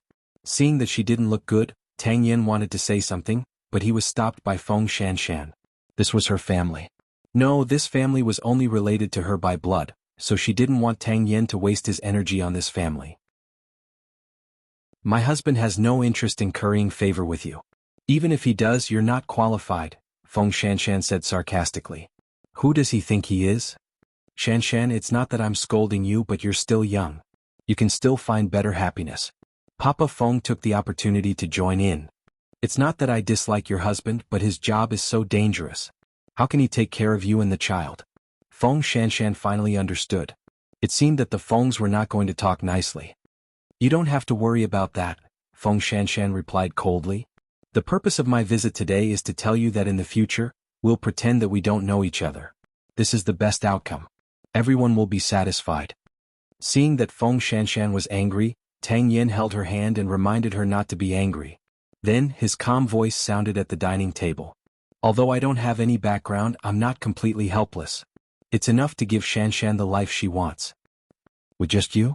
A poor police officer? With just me, a poor police officer, Tang Yen said firmly. Your Hanwen has encountered a tax problem recently, right? The director of the tax bureau over there is my senior. Tang Yan's words were unhurried, but it shocked the Fengs. Especially Papa Feng. It was certain that the tax problem this time would be investigated. However, he did not expect that this poor police son-in-law would know about it. I won't make things difficult for you, and the Fengs shouldn't make things difficult for us either. Shanshan and I just want to live peacefully. We don't want the Fengs to disturb us again. Otherwise, I don't know what I'll say or do to my senior. After all, we have a good relationship. Tang Yan's words were neither servile nor overbearing, but they were always accurate and effective. Papa Feng immediately fell silent. You're threatening me? So, when you're being given face, you should take it back. Tang Yan retorted coldly. Your Hanwen, to put it bluntly, don't you know what kind of status you have in Jianchuan? Don't think that everyone you see is interested in your money. You? Who do you think you are? Are you lecturing us here? Feng Wen pointed at Tang Yan's nose and scolded. It seems that the Fengs want to drink tea. If you have the ability, go ahead and sue them. I don't believe that a poor police officer like you can be brothers with the people from the tax bureau. Then we'll see. After saying that, Tang Yen looked at Feng Shanshan and asked her gently, Do you want to leave? Chi-Chi is waiting for us on the other side, Feng Shanshan replied. Let's go now.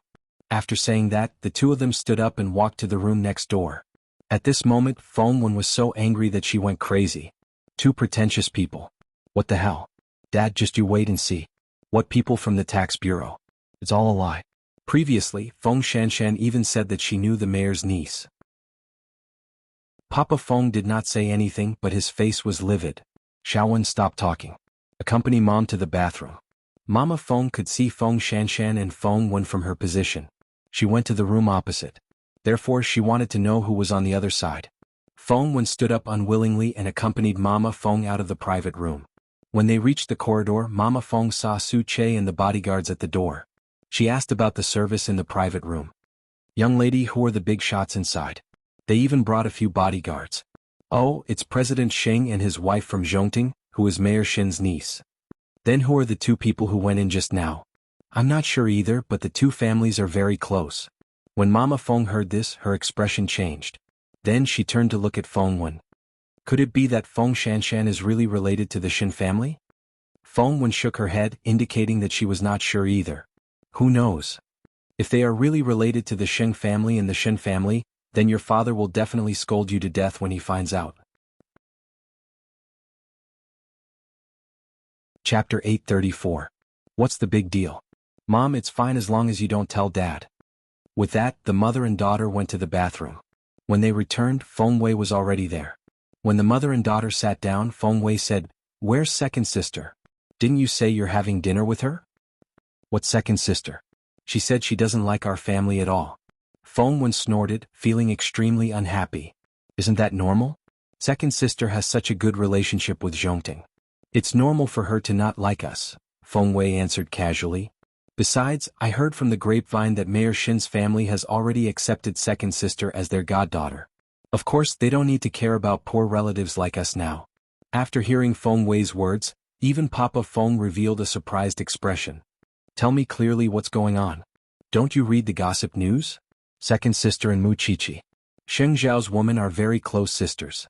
Perhaps they want to be closer, so second sister acknowledged Mu Qiqi's father as her godfather. Now she's like a family with the Shen family. Feng Wei explained as he ate. It's all your fault. You're so engrossed in your work. Why don't you pay attention to the interesting things in the same city? After Papa Feng and the other two heard this, they felt very complicated. Feng Wen and her mother were even more embarrassed and angry because Feng Shanshan really didn't like the Feng family. It was not that she was pretending, but she really didn't like it. Then, her husband. I don't know about that. It said that he's very famous in the police world. Feng Wei was only an 18-year-old boy. He usually went to school, but he liked to interact with girls, so he heard a lot of gossip. People like Xing Xiao and Mu Qiqi were popular in Jianchuan, okay? The people around them would naturally be mentioned. The three of them stopped talking. They didn't know what to say. The family was no longer in the mood to eat. They could only wait for Feng Wei to wolf down his food. Now there was only one thought in Papa Feng's mind. If what Tang Yin said about the tax bureau was true, then, before Feng Wei finished eating, he saw a group of people coming out of the opposite room. It was Mu Qiqi and Feng Shanshan. No matter how slow Papa Feng was, it was impossible for him not to recognize Xing Xiao. In fact, the two women were walking in front while Xing Xiao and Tang Yin were walking side by side behind them. The scene of the four of them was very beautiful, but this scene made Papa Feng feel very uncomfortable because he knew that he had offended the so-called poor son-in-law. As for Feng Wen, although she felt very unwilling, she also knew how unreachable these people were. Therefore, she no longer doubted Feng Shanshan's words, nor would she look for trouble with Feng Shanshan. Among the four of them, only Mama Feng was terrified because she saw the change in her husband's expression. Then, when she mentioned paying the bill, she was told, "Madam, the customer opposite has already paid the bill for you. Furthermore, he left a message for you. If you bully others, you will have to pay the price." We don't know. Mama Feng was at a loss. Go home. Papa Feng took a deep breath. He knew that his relationship with Feng Shanshan could not be salvaged. However, he was worried about the tax issue. From the moment he found out about Tang Yin and Feng Shanshan's identities, he began to tremble in fear. At this moment, Feng Wen did not say anything. She could only remain silent because she knew that if she spoke, Papa Feng would definitely settle the score with her about finding trouble with Feng Shanshan. On the other side, Mu Qiqi and the other three changed places to eat. This was because Mu Qiqi finally realized that people could not be vegetarians. If it were me, I wouldn't pay for that family's sake. Mu Qiqi felt that Feng Shanshan's money had been spent unjustly. I hope they know what's good for them. With the two of you revealing your identities, that family can only admit defeat, Feng Shanshan said with a smile. Feng Shanshan smiled. I thought you were going to think of some tricks to humiliate that family. To deal with those self-righteous people, you just need to let them know that they're really nothing. That's the best punishment. If the Feng family still has face, they won't disturb you again. Mu Qiqi snorted. I don't think they will. After Feng Shanshan said that, she subconsciously looked at Tang Yin. You've been wronged. Tang Yin had been silent, but he held Feng Shanshan's hand tightly and said, Your father is right. But I have nothing and I have a big family's trouble. I don't care. I don't care either. Feng Shanshan quickly added, afraid that Tang Yin would misunderstand. Then about the tax bureau. Wait for a good show tomorrow. He was indeed just a lousy police officer. Moreover, he had no power or influence. However, over the years he had built up a lot of connections and friends. It was naturally impossible for him to deal with a company like Zhongting, but it was not a problem for him to deal with Hanwen. Moreover, there was a problem with Hanwen itself. That's good too. Let that family look down on you. Speaking of Tang Yan's background, if his parents were still alive, he would be a director or something like that by now. Even so, although his parents had passed away, his influence was still there. It was not difficult for him to get something done. Then, the four of them went to another German restaurant. When Mu Qiqi saw the steak, her eyes lit up. This is what you call dinner. Feng Shanshan laughed silently, especially when she saw Mu Qiqi cutting the steak. It was so neat and thick that it really made one's imagination run wild. Seeing you cut it like this, I've lost my appetite. I can't help it. It's an occupational disease. Mu Qiqi expressed that she could eat very well. Xing Xiao and Tang Yan looked at each other. The two men did not say anything. That night, the two men were just going through the motions, especially Xing Xiao. Actually, there was no need for him to come personally. As long as Mu Qiqi announced his man's name, the Feng family would still be afraid. We've achieved our goal. Can we stop for a few days? Mu Qiqi tilted her head and looked at Xing Xiao with a smile. When will I stop? Xing Xiao really wanted to grab her and beat her up, but it was not appropriate for him to do so in public. It's rare that it's just the few of us. Let's drink some wine, Mu Qiqi suggested, but Tang Yan and Xing Xiao rejected her in unison. No need. No need. Shanshan is pregnant. I still have to take care of the pregnant woman. Mu Qiqi could accept this reason. After all, it was Tang Yan. But what about Xing Xiao? Mu Qiqi looked at him, not understanding. You should rest early tonight. Mu Qiqi clicked her tongue. The two of them had always slept at 11 o'clock at home. It was not even 8 o'clock yet. Chapter 835. On the way home after the small gathering, Feng Shanshan kept staring at Tang Yan. Perhaps Tang Yan knew what she was thinking, so he waited until he entered the door before saying to her, I don't mind. But I mind. Feng Shanshan hugged him and said, My husband is not a lousy police officer. In my heart, you're a hero. No one has the right to look down on you because you've made an indelible contribution to the stability and prosperity of this city. Isn't that enough? Tang Yan smiled. I don't mind what others think of me. I just want you not to be bullied by anyone. Feng Shanshan leaned into Tang Yan's arms and couldn't help but get angry with him. Tang Yan's voice immediately became hoarse. He held her hand and didn't let her move. I'll hurt you. Just be careful. Dr. Song told me that it won't be a problem after 3 months. If you can't help it, it's fine. When Tang Yan saw Feng Shanshan blushing, he knew that she was angry. She was pregnant and it was not easy to vent, so he carried the woman to the bed and carefully tried to please her. After she was released, he immediately went to the bathroom and took a cold shower. Feng Shanshan couldn't bear to see him like this. Why was this man so stupid? You don't have to do this. No, for the sake of you and the child.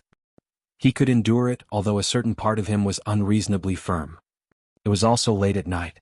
After Mu Qiqi took a shower, she climbed onto Xing Xiao's legs as usual. However, Xing Xiao held her hands down. Sleep early tonight. Mu Qiqi finally understood what was going on. This person had been avoiding her since last night and was still unwilling to touch her today. What's wrong? It was easy for the little thing to notice the sudden estrangement. After all, she knew what Xing Xiao's words and actions meant. Xing Xiao put down the document and sat up straight. Then he looked at the little thing seriously. Think about it yourself. What time should it be these few days? Mu Qiqi thought about it. Logically speaking, these few days should be her menstrual period. She had always been punctual. However, it was already 2 days late and she still hadn't come. Her entire body trembled. You mean I? Mu Qiqi looked down at her lower abdomen. White and smooth without a trace of fat. Could it be that there was a little life inside? After all, that night on Mount Yuang, Master Xiao did not use any contraceptives and did not let her take any medicine. Although Fifth Aunt had been nursing her, there were always exceptions, right? At that thought, Mu Qiqi's mood suddenly became very complicated.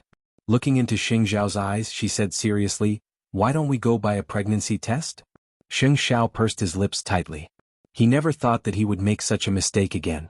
Seeing that he was unmoved, Mu Qiqi immediately slid down from his lap and went back to the bedroom to change her clothes. Xing Xiao got up and followed Mu Qiqi without saying a word. When he saw that Mu Qiqi was about to leave with her wallet, he grabbed her wrist. I'll go. Let's go together. Mu Qiqi looked into Xing Xiao's eyes seriously. Xing Xiao could not refuse, so he held Mu Qiqi's hand and went downstairs together. Mama Xing asked casually when she saw them going out so late at night. Mom, you guys go to sleep first. There's something on Shanshan's side. I'll go over and take a look. Mama Xing did not suspect anything. After watching TV with Papa Xing, they went back to their room to rest. In fact, it was already 10 o'clock at night. At this time there were very few pharmacies that were open. Xing Xiao drove Mu Qiqi to several places. Finally, they stopped in front of a 24-hour pharmacy. Mu Qiqi tilted her head to look at Xing Xiao and said, I'll go. It's not convenient for a man like you. Xing Xiao held Mu Qiqi's hand and got out of the car. At this time, who cared if he was a man or not? Xing Xiao entered the pharmacy and bought all the pregnancy test papers. There were all kinds of them. Mu Qiqi was a little embarrassed when she saw the big bag full of them. Actually, just a few of them are enough. Buy them and prepare them. Mu Qiqi did not say anything else. In fact, her mind was in a mess, especially when she saw Xing Xiao's unhappy expression. Could it be that her pregnancy was a burden to him? The two of them carried the things home. Then Xing Xiao took out several types of test papers and handed them to Mu Qiqi. Go. Mu Qiqi's emotions were very complicated. Who would test 5 or 6 at once? I mean, if I really have it. Go first. Xing Xiao sent her into the bathroom and closed the door. Mu Qiqi held the test papers. Her head was empty and very swollen. She had been envious of Feng Shanshan before, but when it was really her turn, she was nervous and began to be suspicious. Then she opened the 5 boxes of pregnancy tests and checked them according to the instructions. After a while, she lined up the 5 pregnancy tests in a row and squatted on the toilet to observe them carefully. A minute later, there was a subtle change in her expression. Are you done? All the pregnancy tests had 2 red lines on them. She was pregnant. She was pregnant with Xing Xiao's child. However, she felt that Xing Xiao did not seem happy. So when Xing Xiao asked, she did not know how to answer. Especially since she was afraid that Xing Xiao would ask her not to have their child. So Mu Qiqi did not say anything for a long time until Xing Xiao opened the bathroom door. His gaze swept across the items on the sink and he understood what was going on. However, his expressionless face fell into Mu Qiqi's eyes. Come out. The toilet is cold. Xing Xiao reached out to hug her. Mu Qiqi felt a little sad. She wrapped her arms around Xing Xiao's neck and said, You're not happy. You, Xing Xiao, let me tell you. If you ask me to abort our child between us, I'll ignore you for the rest of my life. Mu Qiqi could not say anything too decisive because she was afraid that Xing Xiao would take it seriously. You're in school now. You're not even 22 years old. So what? The child is already in my stomach. You're not allowed to say no. Mu Qiqi was anxious and struggled in Xing Xiao's arms. Let's go for a good checkup tomorrow to make sure, Xing Xiao said calmly as he put her on the bed. Mu Qiqi saw that he did not seem happy at all, so she became depressed. I know you don't want children now, but I'm already pregnant. This is our child. What about school? I can take a year off, Mu Qiqi answered without thinking. You have to bring a child with you wherever you go in the future. Chapter 836. You can go this crazy for me? Xing Xiao stood in front of Mu Qiqi, slightly resigned to his fate. Do you know how much harm it will do to my body if I abort the child? Of course, Xing Xiao knew that he was just angry at himself. I just don't want you to take care of a child at such a young age. You still have a lot of youth to enjoy. Mu Qiqi did not answer him. She just grabbed his warm hand and placed it on her lower abdomen. She said to him, Feel it? This is our child. Not to mention that I'm not even 22 years old now. Even if I'm only 20 years old, I'll still want it. This is our child. I can't bear to abort it. Xing Xiao slowly pulled her into his arms. What should I do with you? Just listen to me. I want to give birth to the child. This is our child. At this moment, Mu Qiqi's tone was very firm and full of hope. If it were any other woman at this age, the first thing she would consider would be her studies, her future, and even that she would not be able to live freely in the future. She would feel that her life was completely bound by the child. However, Mu Qiqi was not afraid of these problems at all. She insisted that this was their child. Of course, Xing Xiao could not bear to hurt her body, but he did not want her to be tied up by the child and make such a huge sacrifice for him. So, Xing Xiao could not sleep that night. In his 30-year-old life, this was the only thing that could make him stay up all night. There was only guilt and heartache left in his heart. The next day Mu Qiqi woke up in Xing Zhao's arms. Seeing his tired eyes, she could not help but reach out and touch the corner of his eyebrows. Haven't you thought it through? You can continue thinking, but I won't abort the child. I know I'm still young, but I've thought about it many times in my mind. After the child is born, whether it will be a boy or a girl, whether it will look like you or me. I think it's a very magical thing because it means that we will never be able to part with each other. Xiao Xiao, let's keep this child, okay? Xing Xiao did not say anything. He just leaned close to the little one's eyebrows and kissed her gently. I've already asked Su Che to make an appointment. We'll go for a checkup together later to confirm it. Promise me that you won't not want the child. Of course I want it. I want you and the child. Because abortion was extremely harmful to the mother's body, even though Xing Xiao had doubts and his heart ached, one night of thinking was enough for him to think clearly about the direction of the future. Mu Qiqi was finally relieved when she received this answer. She quickly reached out and hugged Xing Xiao. Master Xiao, you're going to be a father. Xiao did not feel that. This was because the child was too young. Xing Xiao did not believe it. Xing of Xiao Xiao did not believe because of this.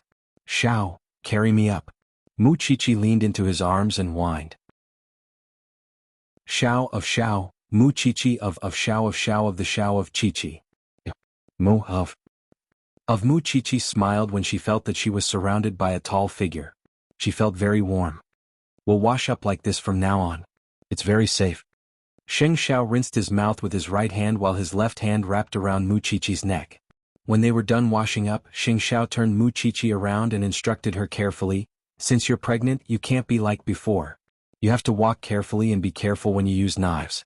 I'll help you apply for a leave of absence from school. You can't smell those strange smells and poisonous gases anymore. At that, Mu Qiqi wrapped her arms around his neck and nodded firmly. Yes, sir. They had not gone to the hospital for a checkup, so Xing Xiao did not tell his family about it. While the two of them were washing up, a small episode happened. At about 8:30 a.m., the Hanwen group welcomed the police.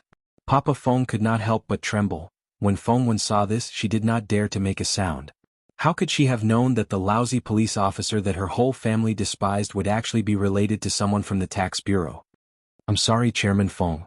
I'll have to trouble you to make a trip, the leading police officer said to Papa Feng. When Papa Feng heard this, he felt his vision turn black and he collapsed to the ground. At 9 o'clock in the morning, Xing Xiao brought Mu Qiqi to the obstetrics and gynecology hospital. When the doctor saw that she was so young, she smiled. You've decided to be a mother at such a young age? Do you like children? I don't like other people's children. I like my own, Mu Qiqi answered in a relaxed tone. Go in. The doctor will give you a good checkup. The kind-looking doctor arranged all the checkup items for Mu Qiqi. Xing Xiao was waiting outside the door. When Su Che saw this, he could roughly guess what was going on. Is young madam pregnant? In the future, I'll leave her safety to you. Xing Xiao looked at Su Che solemnly. I don't trust anyone else. Okay. Su Che only had one word for it. It was difficult for Xing Xiao to say the word trust. Therefore, Su Che swore in his heart that he would never let down the president's trust in his life. A moment later, it was time for the ultrasound. Xing Xiao followed her into the ultrasound room. Mu Qiqi was lying on the bed. Xing Xiao saw the cold instrument moving around Mu Qiqi's abdomen. In the middle of her womb there was a small dot. It was their crystallization. Congratulations. The baby is 40 days old. It's this small dot.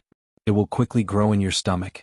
Mu Qiqi's eyes turned red because this time, she confirmed that she was pregnant with Xiao Zhao's baby. You're still new parents, so go back and read more parenting books. The things to take note of are also in the books. Congratulations. After the checkup, Mu Qiqi pulled down her clothes and patted her abdomen. It was in this place that her and Xiao Zhao's baby were contained. When Xing Xiao saw her like this, a corner of his heart seemed to be tugged fiercely. Then he picked her up. Xiao Xiao, I'm really pregnant.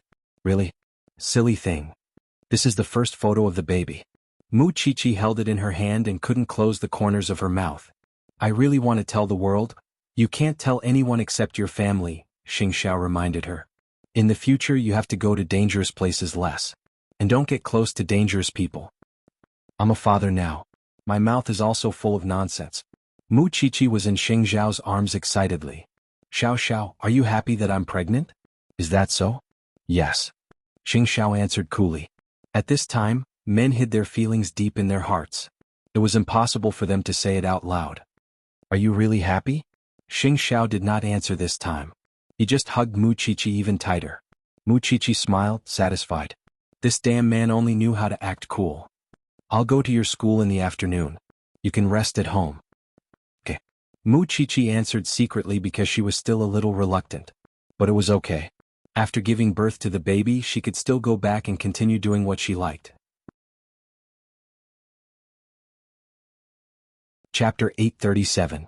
Mu Qiqi wanted to take a leave of absence, and Xing Xiao personally went to the school to handle the procedures for her. This surprised the dean. Co Xing, Qiqi has been studying well. Why is it so sudden? She's sick and needs to rest. Xing Xiao did not mention the pregnancy. After all, he was already worried about this precious treasure of his before she was pregnant. Now that she was pregnant, her safety was even more of a headache. If it's very serious, then she does need to rest. I really didn't expect such an outstanding child like Qiqi. The dean could not help but sigh. No, it should be said that it was a pity. When she recovers, she will come back. Feng Shanshan had left, and now Mu Qiqi had left. Although the dean felt that it was a pity, there was nothing he could do. Also, I hope that you can handle this matter in a low-key manner. Okay, I understand. The dean nodded in understanding. Mu Qiqi was a famous person to begin with. If she suddenly did not come to class, it would definitely cause criticism from others. Don't worry, Co Xing. Xing Xiao personally settled the matter before returning to Zhongting. He asked his secretary to spare 2 days. After giving instructions, he brought Su Che back to the Banyan courtyard. Papa Xing was working in Zhongting. Mama Xing and fifth aunt were preparing lunch at home. When they saw Xing Xiao, they were a little surprised. Eighth brother, you rarely come back at noon. Xing Xiao did not answer his mother's question. Instead, he turned to fifth aunt and said, don't prepare any ingredients that are not good for pregnant women. Co Xing, are you going to give Miss Feng a tonic? Fifth aunt misunderstood. It's Xing Xiao answered, standing at the entrance of the kitchen. Then he saw the 2 women in the house petrified. Mama Xing immediately reacted. Eighth brother, do you mean that Qiqi is pregnant? I went for a checkup this morning. It's been more than a month, Xing Xiao answered calmly. When Mama Xing saw this, she pushed him to the side and said, are you serious? Usually, looking at you, I thought you would have to wait a few more years. Why is it so sudden? Although it's an accident, don't you want a grandson? Xing Xiao frowned slightly when he saw Mama Xing's strange attitude. What are you saying? You bastard. I just feel that it's unfair for Qiqi to be a mother at such a young age. Mama Xing couldn't help but hit her son. Since you have it, of course it's the family's treasure. Mom Chia really cares about this child. Help her. She doesn't care about the child. She cares about you. Do you think women like to have children? Isn't it all for the man she loves? She wants the 2 of them to have the crystallization of their love. Mama Xing rolled her eyes at him. You should also treat Qiqi well. She's your flesh and blood. Love her well. I know. No one else knows about this, right? Mama Xing asked him. Since he just came back from the hospital, it meant that he had not told anyone. No. Then let's not talk about it for now. We'll talk about it after 3 months. I was wondering why you came back in the middle of the day. Go and accompany her. I thought Qiqi was on leave today. Speaking of which, what about the school? Remembering that Mu Qiqi was still a university student, Mama Xing slapped her son again. Mu Qiqi couldn't even go to school because of you. I've already arranged for her to take a break from school. When the child is born, Qi can go back to school. This was Mama Xing's worry at the beginning. She thought that Mu Qiqi was young and the 2 of them couldn't be synchronized in this aspect. She was also prepared to be a grandmother a few years later. Who knew that Mu Qiqi would give her such an exciting one? Mom, thank you for the trouble. You're my son. What else can I do? After saying that, Mama Xing turned around and returned to fifth aunt. It seems that we have to make this meal again. Fifth aunt chuckled. In fact, she knew that Mama Xing was very happy. Madam, it's a happy occasion for the family to have a child. Who said it isn't? It's just that Qiqi has wronged that child. If I were her, I would never give birth to eighth brother's child in my life. Although she said that, Mama Xing still went out immediately to buy some fresh vegetables at the mall. Pregnant women needed to be taken good care of. Mu Qiqi lay on the bed at home and felt like she was dreaming. When she saw Feng Shanshan pregnant before, she was envious to the bone. Now she actually had one herself. Moreover, the baby came without any warning. Thinking of this, Muchichi lowered her head and looked at her abdomen. Baby, to tell you the truth, Mommy wanted to give birth to your father's child when I was 17. Do you know how much Mommy likes him? Although you came very suddenly, how do you understand Mommy's inner needs so well? You came just like that. Your father can't do anything to us at all. Muchichi was talking to herself in the room while Sheng Xiao stood at the door and eavesdropped. I'm not that helpless against you. Hearing this familiar voice, Muchichi blushed and looked at the door. Why are you back? Sheng Xiao walked in front of Muchichi and hugged her to sit on his lap. His expression became serious. Since you want this child, you can't be as willful as before. You can't hit people anymore. I didn't know at that time. Muchichi knew that Sheng Xiao was hinting at her to slap Fengwen. The school has already completed the procedures for you. If I suddenly don't go to school, the school will definitely have a lot of speculations. Muchichi felt that she didn't want so many people to know that someone was now eyeing the Sheng and Shin families covetously. She didn't want to be so high profile and become a target for others to threaten Sheng Xiao. The school will help cover it up. There's no need to worry. Sheng Xiao hugged her and looked at her. A 17-year-old girl suddenly grew up and was about to become a mother. He seemed to be unable to adapt to this change. You want to give birth to my child at 17? You're very bold. I know what you're thinking. You think that I'm still young and can still enjoy my youth. There's no need to be tied down by a child. But Xiao Xiao, let me tell you, in my heart, if I can have a child like you and be with you every day, I will feel that it's a different life. Life is full of changes. Who said that a girl's youth should be free? With a child, I can also enjoy my youth. So, don't always feel guilty about me. You're not a fish. How can you know the joy of a fish? Sheng Xiao stared at this thing carefully and felt relieved. At the same time he felt proud. How infatuated was this thing with him that she was so brave that she wasn't even afraid of giving birth to a child. Just thinking about it made his body react. Chapter 838. Sheng Xiao pressed the little thing down with a calm expression. If you mess around again, I'll deal with you somewhere else. Muchichi did not dare to act rashly. However, when she thought about not being able to have sex for 10 months, could this man hold back? Xiao Xiao, it's only the first day and you're already so angry. How can you stand it for 10 months? What do you want to say? Just say it. Sheng Xiao looked at it with a faint smile. Did it think he couldn't tell that there was a hidden meaning in its words? What if you want it? I've heard that men are most likely to cheat when a woman is pregnant. Sheng Xiao's gaze slowly moved from Muchichi's little face to her chest. You should be a lot bigger after you get pregnant, when the time comes. Old hooligan. Muchichi quickly covered her heart and said, Are you still afraid? This time Muchichi was serious. She reached out and hugged him. I believe in my man. He's a picky eater. Not everyone can catch his eye. Let's go to the Shin family in the afternoon. It was one thing to hide it from the others, but it was impossible to hide it from the two elders. Muchichi had no objection. She believed that her father and grandfather would be happy for her. Xiao Xiao, I really have your baby? A baby that belongs to both of us. Yeah. Sheng Xiao's tone was indifferent. I'm really happy. Idiot. The child had just been placed in Muchichi's belly, so Sheng Xiao did not have such a strong feeling. He only knew that this little thing must not be touched in the future. It was his rare treasure. During lunch, Mama Sheng kept telling Muchichi about the precautions of pregnancy. After all, she knew how bold this child was. But now was a special period. Muchichi had to be extra careful. Muchichi remembered everything in her heart. Who asked her to care about this child more than Xiao Xiao? After lunch, Sheng Xiao held Muchichi's hand and walked to the Shin family's house to digest the food. Huang Yu and Shin Jianchuan were not at home. Grandpa Shin was fishing at the fish pond as usual. When he saw the two of them, he felt a little strange. Eighth brother, is the company so free? You actually came to see me at this time. Don't blame him. He did it to accompany me, Muchichi said cheerfully. Why don't you go to school? The old man twisted his body and looked at the young couple. His expression suddenly became anxious. What happened? It's okay. You don't have to be so nervous. Muchichi quickly waved her hand. It's just that you're going to be a great-grandfather. After hearing that, Grandpa Shin understood what Muchichi meant. Then he put down the fishing rod and looked at Muchichi's belly. You're pregnant? Yeah. Muchichi nodded. Old eight, speak.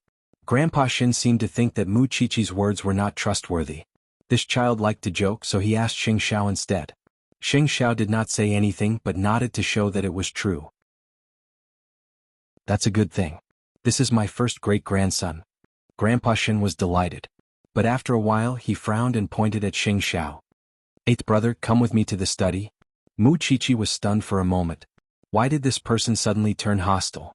Mu Qiqi watched as the two entered the study. She did not know what Grandpa Xing wanted to say to Xiao Xiao. A man's heart was like a needle at the bottom of the ocean. In the study, Grandpa Shen paced back and forth with his hands behind his back. No matter how he thought about it, he felt that something was wrong. Eighth brother, you're too selfish. How old is Xiao Qi? Just let her. Let her. Grandpa, it's my fault. I couldn't protect her well. Xing Xiao did not explain. But there's one thing I can promise you. Whether she gives birth or not, I won't use anything to restrain her. Grandpa Shen believed that too. Compared to Xiao Qi, he had watched Xing Xiao grow up. This child used to be frivolous and did things based on his mood. But after being with Mu Qiqi all these years, he had become mature and steady. Moreover, he knew how much Xing Xiao doted on his baby. Of course, I'm happy that she's pregnant.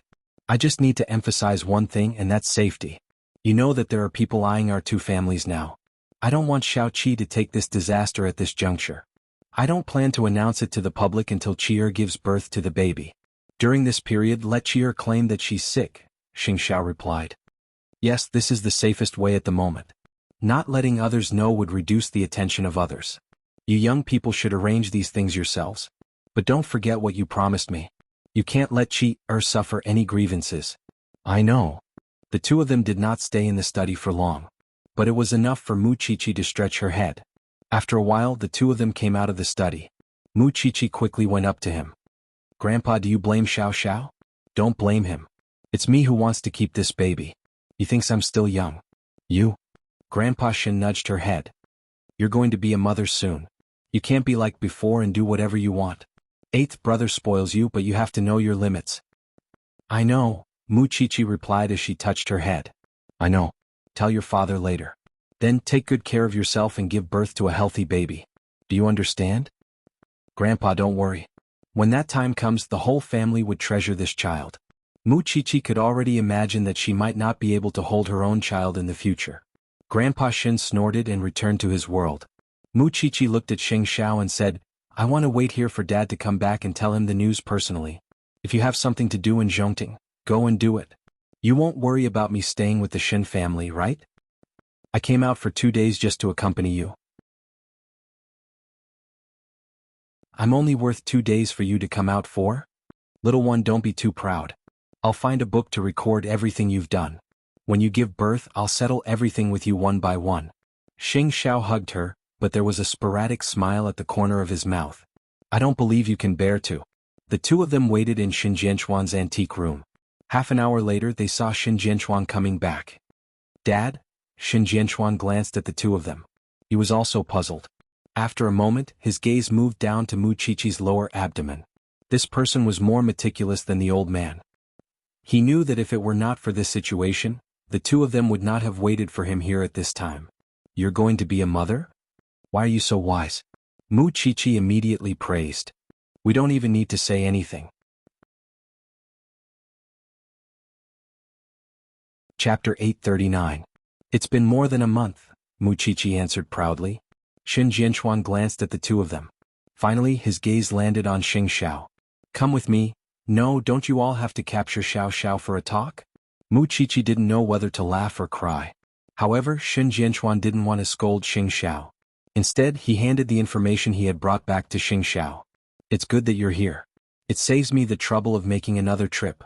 Although these grudges have nothing to do with the Sheng family, you're now the son-in-law of the Shen family, Qiqi's husband, and soon the father of the child. There are some things you have to know. Xing Xiao took the information from Xin Jianchuan and slowly opened it. More than 20 years ago, when the old man was still a brigade commander in the army, he once carried out a special military order to escort a very important researcher to a military base 300 miles away from Jianchuan. However, during the process something went wrong and he fell into the enemy's ambush. At that time, the Song family was a well-known local entrepreneur, but they colluded with criminals and hid the researcher in their home. The old man was ordered to rescue the hostage, but the Song family framed him many times and almost took his life. In the end, the old man completed his mission. However, the Song family suffered heavy casualties. At the end of the day, they were just ordinary people. But the Song family did extraordinary things. So, in the end, their fate was not unjust. More than 20 years have passed, and so many things have happened in Jianchuan recently. Although the Shen family has made many enemies because of second brother, it's not impossible to say that it's because of the grudges from more than 20 years ago. I've gone to find out. There were a total of 5 people in the Song family at that time. 4 of them were lying in the cemetery and the other one is missing. I'm telling you all this now because I hope that you can be more vigilant. After all, Xiaoqi is pregnant now. If the other party uses her as a target, it's equivalent to strangling our throats. Xing Xiao closed the information and already knew what to do. I know what to do. Xiaoqi is pregnant. Take good care of her. Don't be like her mother. With that, Xin Jianchuan patted Xing Xiao's shoulder. Actually, I shouldn't be worried. Everyone can see how much you love Xiaoqi. Outside the room, Mu Qiqi was already waiting impatiently. She was the one who was pregnant, not Xiao Xiao. Why were they all asking Xiao Xiao? Just as she was about to knock on the door, the 2 of them finally walked out of the room. Mu Qiqi rolled her eyes at Xing Xiao. Scolded again? Looks like I need to go to that loudspeaker and shout, I want this child, it has nothing to do with you. How is it not related? Isn't he the father of the child? Xin Jianchuan glared at her. You're already going to be a mother, yet you're still so willful. I'm being wronged. How am I willful? Mu Qiqi pointed at her nose and asked. All of them knew that she was pregnant and dragged her husband away. How could they talk to her? All right, let's go home. Xing Xiao took the folder and held Mu Qiqi's hand. As they walked home, Mu Qiqi could not help but think. Xiao Xiao, do you all think that I shouldn't have this child? No one said that. You're overthinking it, Xing Xiao replied calmly. Then if you were 2 years older, everyone would have let nature take its course. However, since you're already pregnant, everyone is very happy. After hearing this, Mu Qiqi was finally satisfied. She was pregnant, and her emotions had become sensitive. She was not so suspicious in the past. Just now, Dad told me a few things. I want to find out if it's related to Bicini's case. So, from tomorrow onwards, I'll announce that you're seriously ill and have to stay at home to recuperate. This also means that you won't be able to go out in the future until the child is born.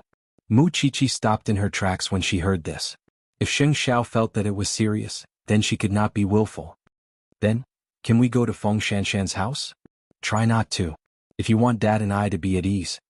Mu Qiqi opened her mouth and realized that something big might have happened. She nodded. I know the severity. I've already said that I'm not a burden to you. Since you don't let me go out, I won't go out. I'll stay at home and take care of the baby. If there's a chance, I'll take you out for a walk. Got it? Mu Qiqi nodded. She could not do anything at this time. Of course, if the time is right, I still hope that you can tell me about this. I can also know what we're guarding against. Xing Xiao did not say anything. He just patted Mu Qiqi's head dotingly. When he figured it out, he would consider telling this little one. For an entire month, Sheng Bowen had been declared innocent, but Sheng Kai was still curled up in this small Changrong electronics. After he fell out with Gu Xiling, he did not go back, and Gu Xiling did not appear either. A month ago he had received a certain message from a certain person, but at that time he had ignored it. However, he could not deny that during this month, his heart had often been in turmoil, because he did not know what choice he should make. During this month, Jin Bo did not contact him, but Sheng Kai knew that Qing Bin was working for Jin Bo. Jin Bo had even sent other helpers. The target was Teng Yin. The afternoon weather was already very hot. Sheng Kai thought that at least for the time being he should not see Gu Xiling. However, he did not expect that she would directly rush to the company and be aggressive. Sheng Kai, look at what you've done. Gu Xiling threw the phone with the chat history open in front of Sheng Kai. Why are you here again? Sheng Kai did not even bother to look at her. I've always turned a blind eye to you messing around outside. Now that you've gotten your mistress pregnant, she's already here. What do you want me to do? Without another word, Sheng Kai looked for the security guard. Drag Gu Xiling out of my office. Sheng Kai, do you still want our marriage? Whoever wants it can take it, Sheng Kai answered directly. You scum. Without me you're nothing. How dare you have a child with another woman behind my back? How dare you give birth to one? Sheng Kai, let me tell you, I'll definitely make you wish you were dead. Sheng Kai did not react to Gu Xiling's warning because he had already given up. This woman's humiliation was endless. From the beginning, The two of them should not have taken marriage seriously. Besides, wasn't it difficult for him to get a woman pregnant? If it was true that someone was pregnant with his child, he would definitely divorce Gu Xiling and remarry her. Chapter 840. That night, Xing Kai came out of the company.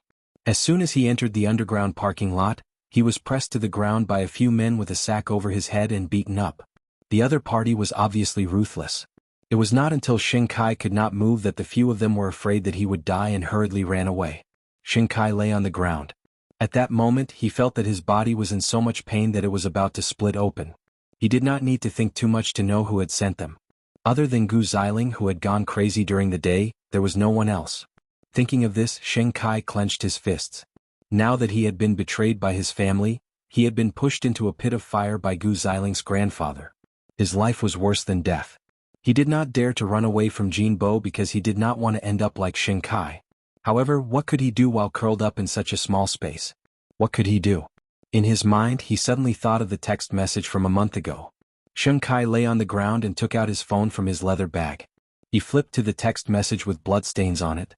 I promise you, but I want to borrow Jinbo's hand to make the Gu family suffer a fate worse than death. So wait for me first. The humiliation that Gu Xiling had brought him was enough.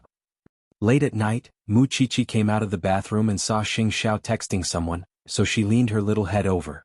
Xing Xiao immediately turned off his phone and looked at her. Didn't we agree that you're not allowed to fool around until you find out what's going on? Then how do I know you're not texting with some beautiful woman? Xing Xiao hugged her and put his phone aside. This one is about to go to heaven. How many more? Am I that free in your heart? I'm just teasing you. I'm a little sleepy. She did not know if it was a psychological effect, but Mu Qiqi felt that pregnant women should be sleepy. Xing Xiao touched her hair and made sure that it was not wet. Then he picked her up and placed her on the bed. Sleep.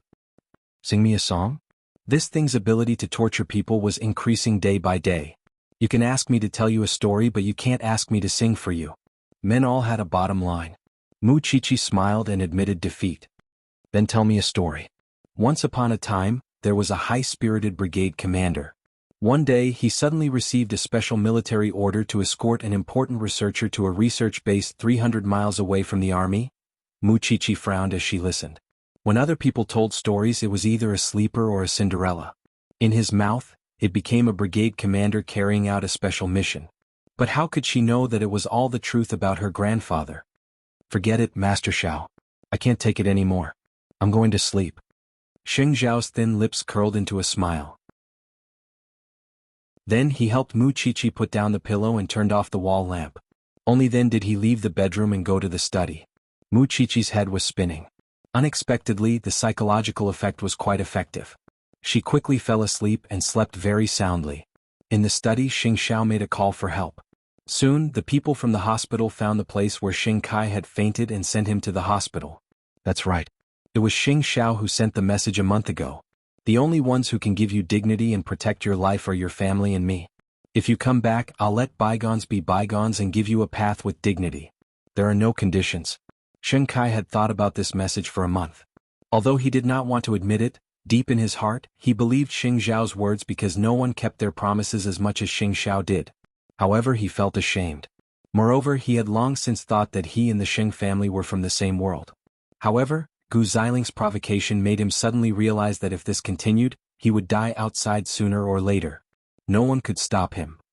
At midnight, Jinbo's car arrived at the hospital. He had received news that Xing Kai had been hospitalized. For the past month he had hardly asked about Xing Kai. He had left him to fend for himself. He had thought that he would think of a way to escape, but he did not have any intention of leaving. On the hospital bed, Xing Kai was seriously injured. Jinbo sat beside him, waiting for him to wake up. Are you feeling better? Godfather, Xing Kai called out softly. Why are you here? I didn't come to see you. How badly have you been beaten up? Jinbo said with some heartache. Who did this?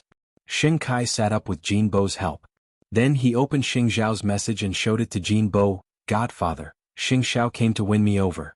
I've thought about it for a month, but I still only want to stay by your side. The Sheng family has humiliated me enough. I just want Godfather to value me and trust me. Jinbo read the message and his heart skipped a beat. I didn't expect the Sheng family to still care about old ties. They don't care about old ties. They just want to humiliate me just like Gu Xiling. Godfather, take me with you. I just want to follow you. I just want those people who look down on me to see that they're blind to humiliate me. Jin Bo thought about it carefully and patted Sheng Kai's shoulder. Rest well first. When you recover, come to Godfather's side. I'll teach you personally. Godfather, I still have a presumptuous request. The Gu family has treated me like this. I understand what you mean. When you get better, I'll support you in how you want to deal with the Gu family. Thank you, Godfather. Sheng Kai used Xing Zhao's message to exchange for Jin Bo's trust. However, he knew that this was only the most basic. There were more tests ahead. However, this did not matter. At least, it was better than being locked up in a small place like Changrong. For 2 consecutive days, Mu Qiqi did not appear in school. This finally attracted the attention of the students in the faculty. However, Mu Qiqi did not have any friends in school. If they wanted to know about her current situation, they could only ask the dean. She's fine, but she suddenly stopped coming to school. How strange. Could it be that she's been borrowed again?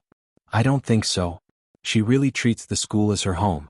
She can come and go as she pleases. There was a lot of discussion in the school. The dean saw that he could no longer suppress the news, so when he was teaching the students he explained, Mu Qiqi has taken a leave of absence from school. Don't make baseless guesses. She's sick. Besides, this is someone else's private matter. Don't worry about it. Just do your part. Just like that, the news of Mu Qiqi's serious illness spread like wildfire. How serious was her illness to the point of taking a leave of absence from school? Chapter 841. But this thing was innately rebellious and liked to go against the grain. Everyone in the family thought that she was pregnant too early, but she didn't think so. Every day she called Xing Xiao old man, and it became more and more smooth. Not only that, she even said confidently, I'm a medical student. I know very well that having a child when you're younger will help you recover faster and have more energy. You won't be afraid of staying up late to feed the baby. Sheng Zhao's face darkened when he heard that she was going to stay up late. I don't need your help. What do you mean you don't need me? Don't tell me you have milk for the baby? Sheng Xiao did not want to discuss this with her. She was pregnant and she was becoming more and more out of control, blurting out everything. Still, he could not bear to think that she would be trapped in such a huge place for the next few months. She was the only one who enjoyed it. On Sunday morning, it was time for Feng Shanshan's prenatal checkup again. Tang Yen was called away by the chief, and she was alone again. Originally, Tang Yen wanted to ask Xiao Xing for help, but Feng Shanshan thought that Mu Qiqi did not have class, so she called her. Are you free? Accompany your godson for the checkup. I'm not going. Mu Qiqi rubbed her belly and smiled when she realized that she had gotten what she wanted. Feng Shanshan was stunned. She felt that Mu Qiqi was a little strange. What's wrong with you? What are you giggling about? We're in the same boat now. I'm even more pitiful than you. I'm grounded at home. I can't even go to your house. Feng Shanshan rolled her eyes. No matter how she listened, she could not detect any discomfort in Mu Qiqi's tone. She reacted for a moment. Although Mu Qiqi did not say it explicitly, she still felt that she had guessed correctly. You're also pregnant? Yes, exactly 1 month. Feng Shanshan immediately sat down on the sofa and became excited. Didn't you say that your CEO has made up his mind to wait until you're 24? It was purely an accident. Mu Qiqi was still excited.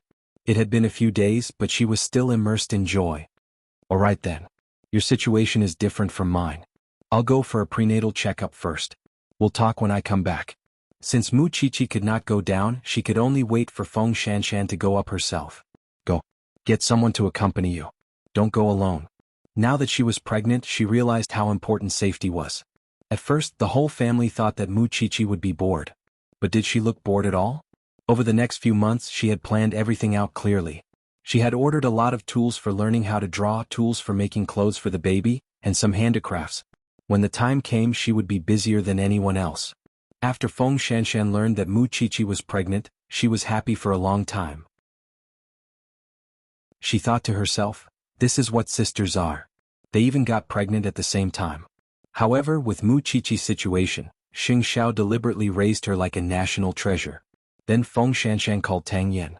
In the end, Xiao Xing came over to help and accompanied Feng Shanshan to the hospital. Song Qiaoji saw that Feng Shanshan's complexion was good, so she raised her finger and praised her. You look better. That's right. Pay attention to calcium in your diet. I'm sorry, Dr. Song. I couldn't attend your last lecture. That's nothing. I still have a few more. Song Qiaoji gave her a new activity brochure. Come when you're free. It's okay. After spending so much time together, Feng Shanshan already had enough trust in Song Qiaoji. She felt that Dr. Song was really beautiful and kind-hearted.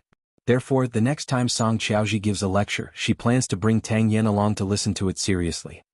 After the prenatal checkup, Feng Shanshan went home anxiously and went to the banyan courtyard. Mu Qiqi was waiting at the door. When she saw the pregnant woman, she was very happy. Is there any problem with the checkup? Yes, the child is fine. What about you? Mine is fine too, Mu Qiqi said proudly. What about the school? You're different from me. Don't you need to go to school? I was dropped out of school. There was nothing I could do about it. I dropped out of school, Mu Qiqi replied casually. I now understand why you could drop out of school for Captain Tang. Xiao Xiao told the public that I was sick and didn't let anyone know that I was pregnant. That's to protect you. Of course. They were both pregnant. Mu Qiqi couldn't hide the smile in her eyes. You're that happy? Of course I'm happy. Think about it. In a few months your family will have a replica of Tang Yan. I'll have a replica of Master Xiao in my family. Isn't that very interesting?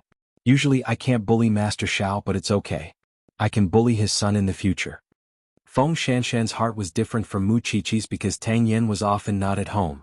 If she had a child, it would be able to distract her and she wouldn't miss that man too much. Since you're pregnant, don't touch forensic stuff. You're a few months pregnant before me after all. You even know how to teach people a lesson. Mu Qiqi kept Feng Shanshan at home for lunch. In any case, it was all a pregnant woman's meal. Fifth aunt was good at cooking and was good at all kinds of medicinal diets. They were clearly things that were difficult to swallow, but in fifth aunt's hands she could turn them into new things. It could be seen that Xing Xiao was not a servant that he casually hired back then. When Xing Xiao returned from outside, he saw Feng Shanshan and Mu Qiqi having lunch. For some reason this thing had been smiling ever since she was pregnant. It had been a few days, but her excitement had not diminished at all. Perhaps because she knew Xing Xiao's doubts, fifth aunt stood in front of Xing Xiao and said, Young madam is doing this because of you, sir. Having your flesh and blood is a great joy for her. Because the greatest love a woman has for a man is to want to have a child for him. Young madam is happy from the bottom of her heart. It was unknown where her optimism came from. Even though she knew that she would be locked up in the banyan courtyard for 10 months, she did not look sad at all.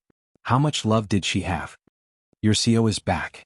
Feng Shanshan happened to see Xing Xiao standing at the door from where she was sitting. She did not notice him just now, so she did not know how long he had been standing at the door.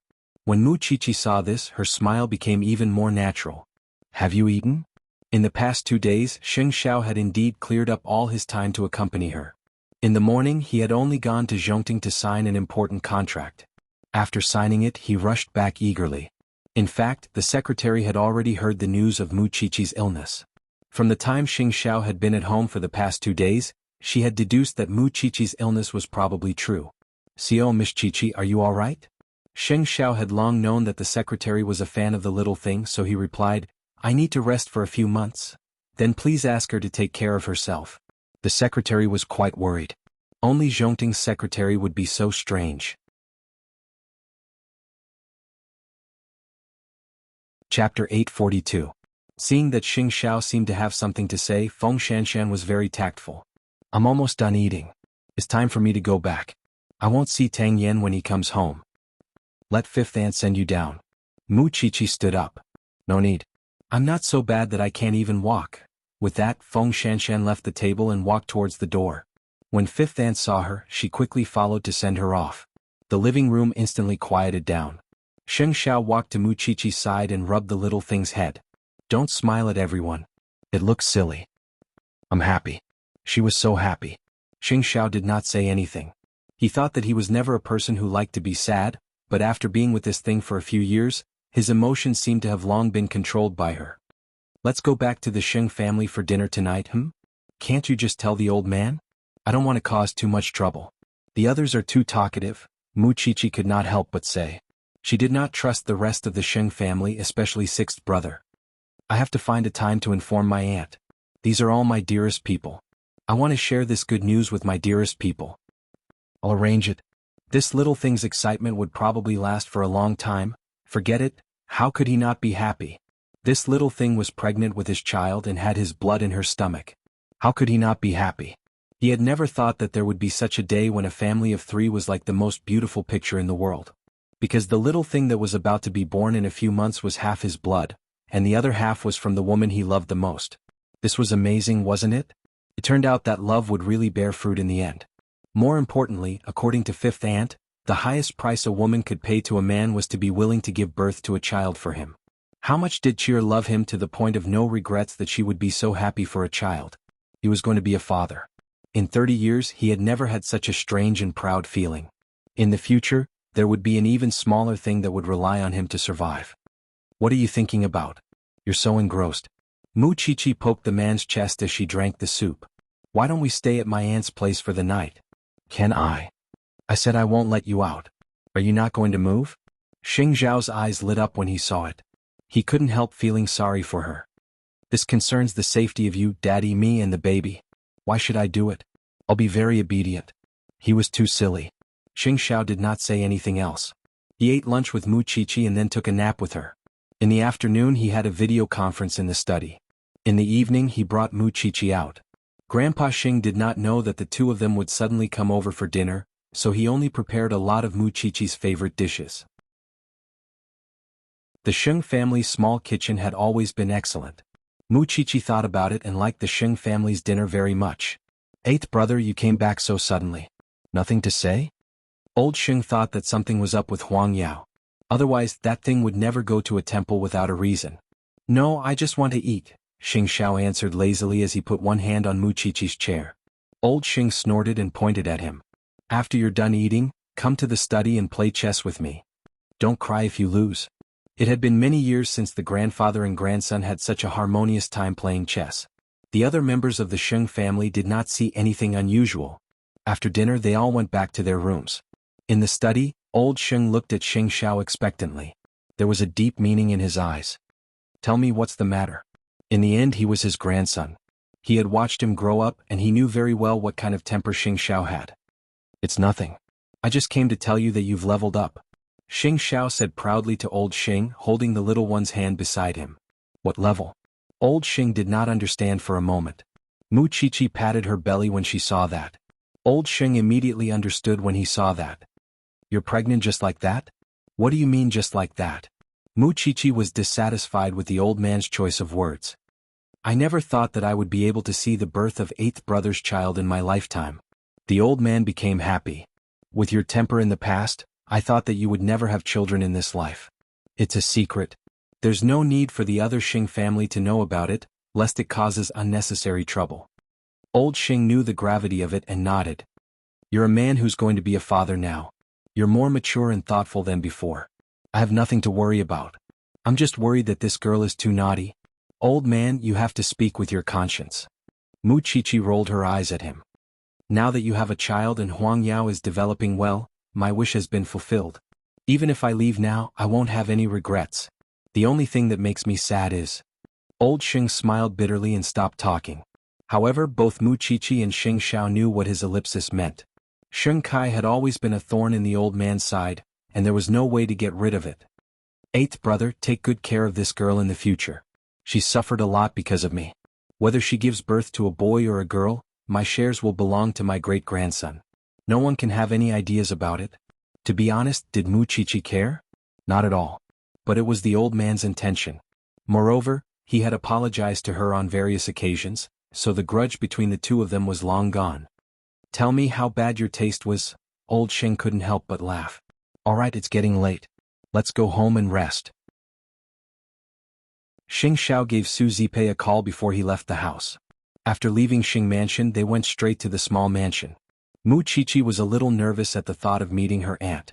Moreover, there were many memories of her and Xing Xiao in the small mansion, especially the trees outside. In the past, Xing Xiao would always wait for her down there and they would secretly go out on dates. Is there any place you want to go after visiting your aunt? Xing Xiao asked Muchichi in a low voice on the way to the small mansion. I'm a little sleepy. Mu Qiqi leaned against the front passenger seat and closed her eyes to choose a comfortable position. She fell asleep before they reached the small mansion. Xing Xiao did not wake her. He just slowed down the car so that she could sleep more peacefully and comfortably. When they reached the small mansion, Xing Xiao carried her inside. Su Zipei was shocked when she saw him. "What's wrong?" "She's just asleep," Xing Xiao answered in a low voice. Chapter 843. Perhaps it was because she smelled the familiar scent, Mu Qiqi slept even more soundly. She found a comfortable position and showed no signs of waking up. Su Zipei saw Xing Xiao sitting by the bed helplessly, so she immediately said, "Young Master Sheng, let me do it." "No need." Xing Xiao rejected her softly. Then he put Mu Qiqi's hand back under the blanket and adjusted the temperature in the room. Su Zipei was worried that Xing Xiao could not take good care of the pregnant woman. Now that she thought about it, she was worrying too much. Then the two of them turned off the lights and left the room. "Have you had dinner?" Su Zipei asked quickly. "I've made some soup. I'll get a bowl for Xiao Qi when she wakes up." "Okay." Xing Xiao nodded. "Will Xiao Qi have adverse reactions like morning sickness?" Xing Xiao shook his head. "Not yet. There are people at home to take care of her diet, so you don't have to worry too much, Aunt Zipei." Hearing the word, aunt, Su Zipei was a little dazed. But after a while, she said with a smile, "That's because I'm too nervous." When her mother was pregnant with her, she felt uncomfortable for a few months. "I'm afraid that Xiao Qi will be like her mother. But with you here, I don't have to worry too much. Wenhua isn't back yet. I still have to coax the child. You might have to sit by yourself." After going downstairs, Su Zipei apologized to Xing Xiao. Xing Xiao didn't think much of it. "I'll walk around." "That's good. Everything here hasn't changed much from when you left." When Xing Xiao walked out of the villa, he suddenly thought of the scene when he drove his flashy sports car and stopped in front of the villa. He used a stone to knock on the glass of the little one's room upstairs. Now that little one was pregnant with his child and was lying quietly in the room, resting. How could he have known that he would be so addicted to that little one? Mu Qiqi slept soundly. But when she woke up in her aunt's house, she couldn't help but be in a daze.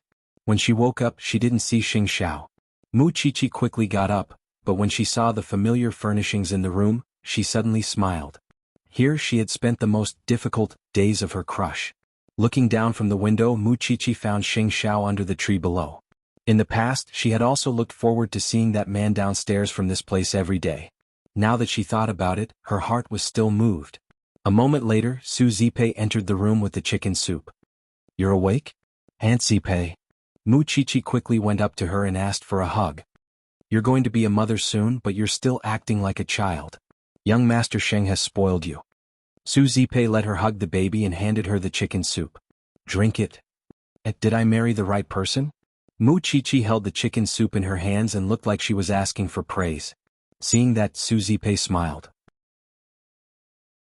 "Back then young Master Sheng was so frivolous. I thought that you would suffer if you followed him. After all, a man like him can have any woman he wants. That's why I was very worried when you two got together. But after seeing the two of you together over the last few years, I feel that young Master Sheng is the one who has sacrificed more, which is why I think you're really lucky. Young Master Sheng is, aunt, no one would despise their niece like this." Mu Qiqi's eyes were a little sad. "Now that you're a mother, don't be willful. Think more about young Master Sheng, understand? Sigh, Master Xiao despised me before. I'm the Sheng family's biological child. Now, whether he's in the Shen family or here, he's still your biological child. You can't touch those things anymore, understand? Especially knives.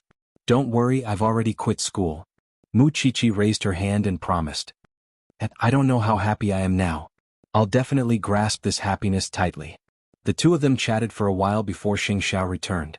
Su Zipei saw that the two of them seemed to have something to say, so she took the porcelain bowl and went out. She closed the door. "You guys should rest. It's very late. What did you do down there?"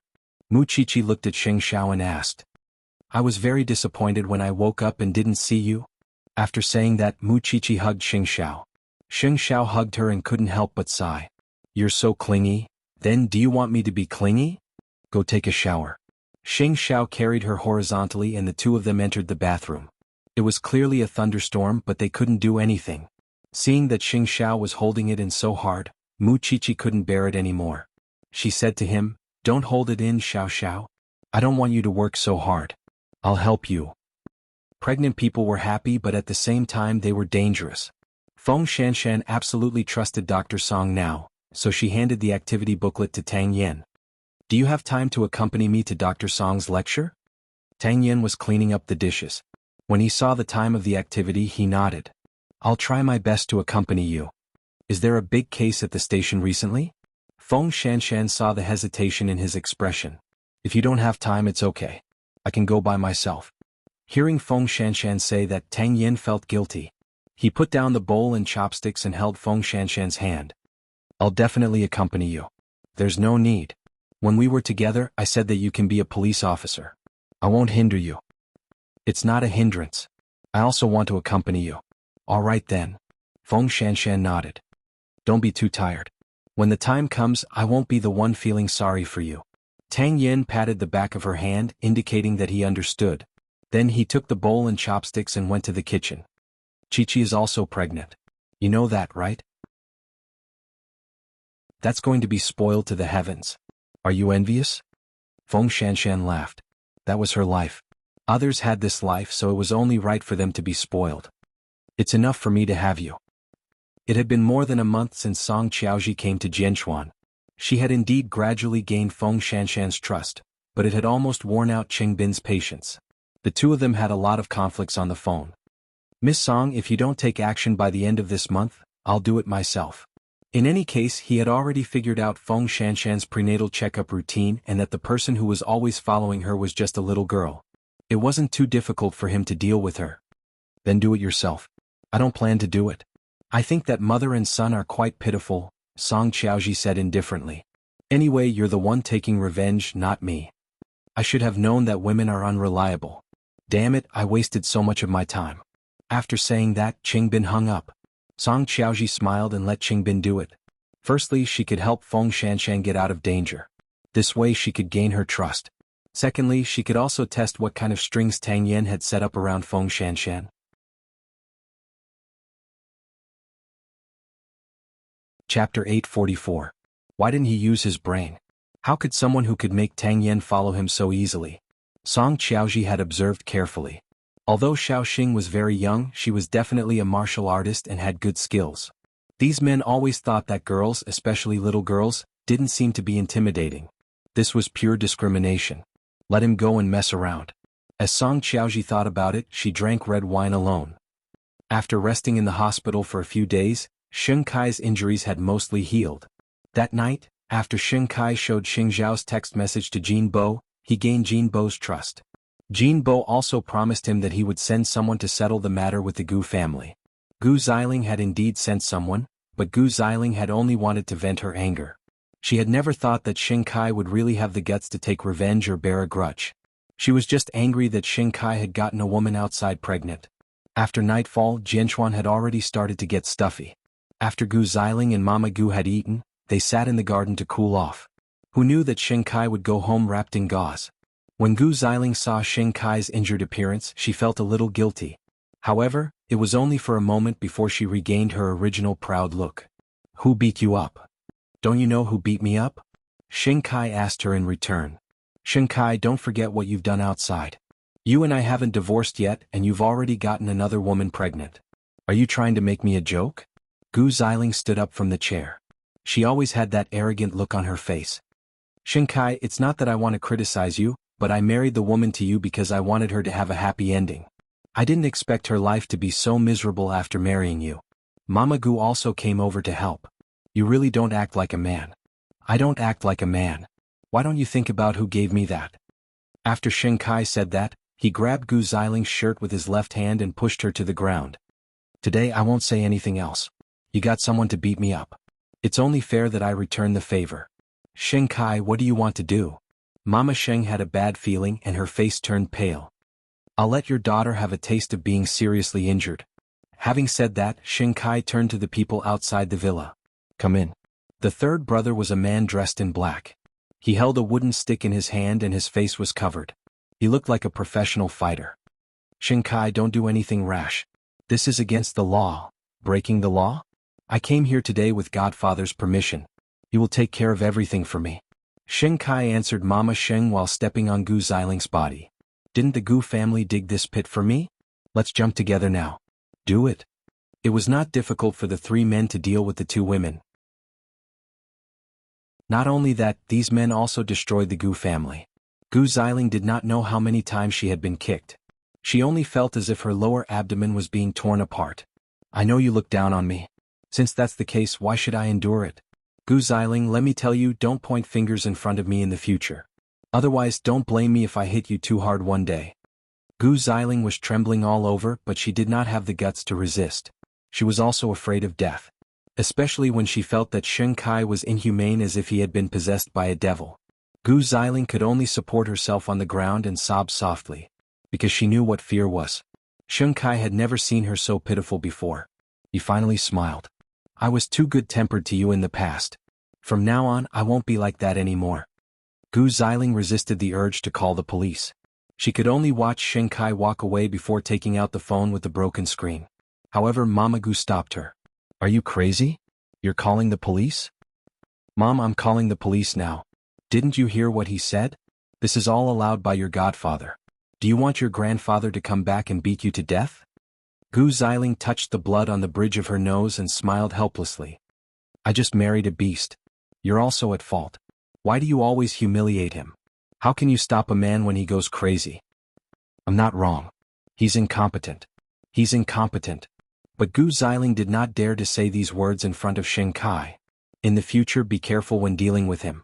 At this point, he hasn't said anything about divorce. I won't leave either. I just want to see who can outlast the other. Gu Ziling was obviously saying these words out of anger. She had already invested too much in this relationship. She had lost everything. How could she leave now?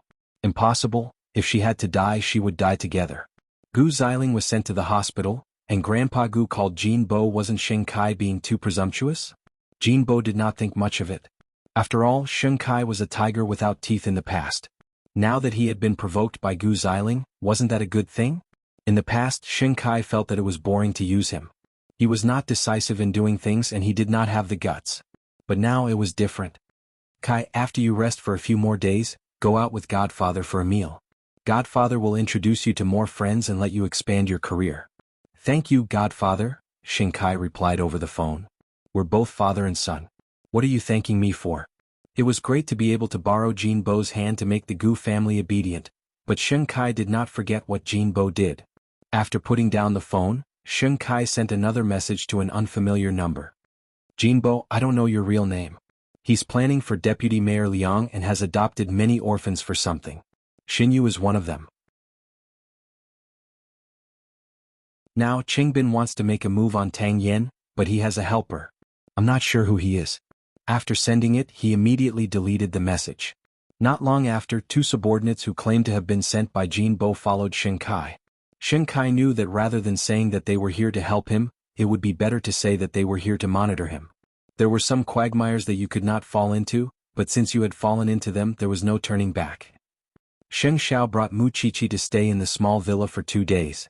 Seeing that her face was rosy and she was still immersed in excitement, Sheng Xiao faintly curled his lips. I know. Zhongting is very busy. You've been with me for 2 days. Go back to work. On the way home, Mu Qiqi said to Sheng Xiao considerately, I know. I'm looking for something to do at home. For example? Painting, making toys for the baby. Anyway, I'm very busy. You should go and do your work too. Don't disturb me. Mu Qiqi thought of the pile of things she had bought a few days ago. It was enough for her to work for 10 months. Are you really willing to not leave the room? I'm willing, Mu Qiqi answered seriously. Mu Qiqi answered seriously. Then she leaned on his shoulder. Aunt Zipei said that you're the only one who's sacrificing after we got together. So I reflected on myself. Am I really that bad as a wife?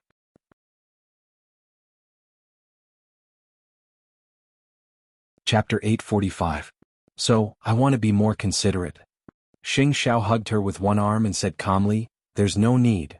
Sheng Xiao, I'm an adult now. Can you trust me a little more? After Sheng Xiao heard this, he pinched her face. What did you call me? Hubby, let go. I asked Su Che to find some books related to forensics for you to pass the time, Sheng Xiao said to Mu Qiqi before getting out of the car. In fact, he was the only one in this world who understood her the best. Reading these when you're pregnant, will it be bad for the prenatal education? With you around, I don't expect good prenatal education. With that, Xingxiao took a long step back to the car and instructed Su Che, go to Zhongting. If he did not deal with it for 2 days, the work had already piled up like a mountain. By the way, check up on Jean Bo. Su Che was surprised, but he did not ask. Understood. After Mu Chichi returned home, she moved all the handicrafts out of the storeroom. When Fifth Aunt saw this, her legs went soft. Little ancestor, you can't move heavy things now. You're scaring me to death. It's fine. They're all very light things. Mu Chichi's eyes were bright. Ever since she became pregnant, she had been in high spirits every day. What do you want to do? Make a small wooden horse for the baby and some toys. After Mu Chichi said that, she opened the packaging of the boxes. Thinking about how she was a forensic doctor and could play with the scalpel so beautifully, it should not be difficult for her to pack things. Fifth Aunt did not disturb her and let her sit in the living room. That was good. Otherwise she would get sick from staying at home every day. Fifth Aunt, when you have time, tell me about medicinal cuisine. I want to learn. Let me make it clear first. If you want to learn you can, but you can't enter the kitchen. Fifth Aunt had made a rule with her beforehand that she had to be scalded and touched in the study. She could not afford this responsibility. I won't go. As long as it was related to the child, Mu Chichi was very obedient. Young madam, now that the baby is here, we should prepare a baby room.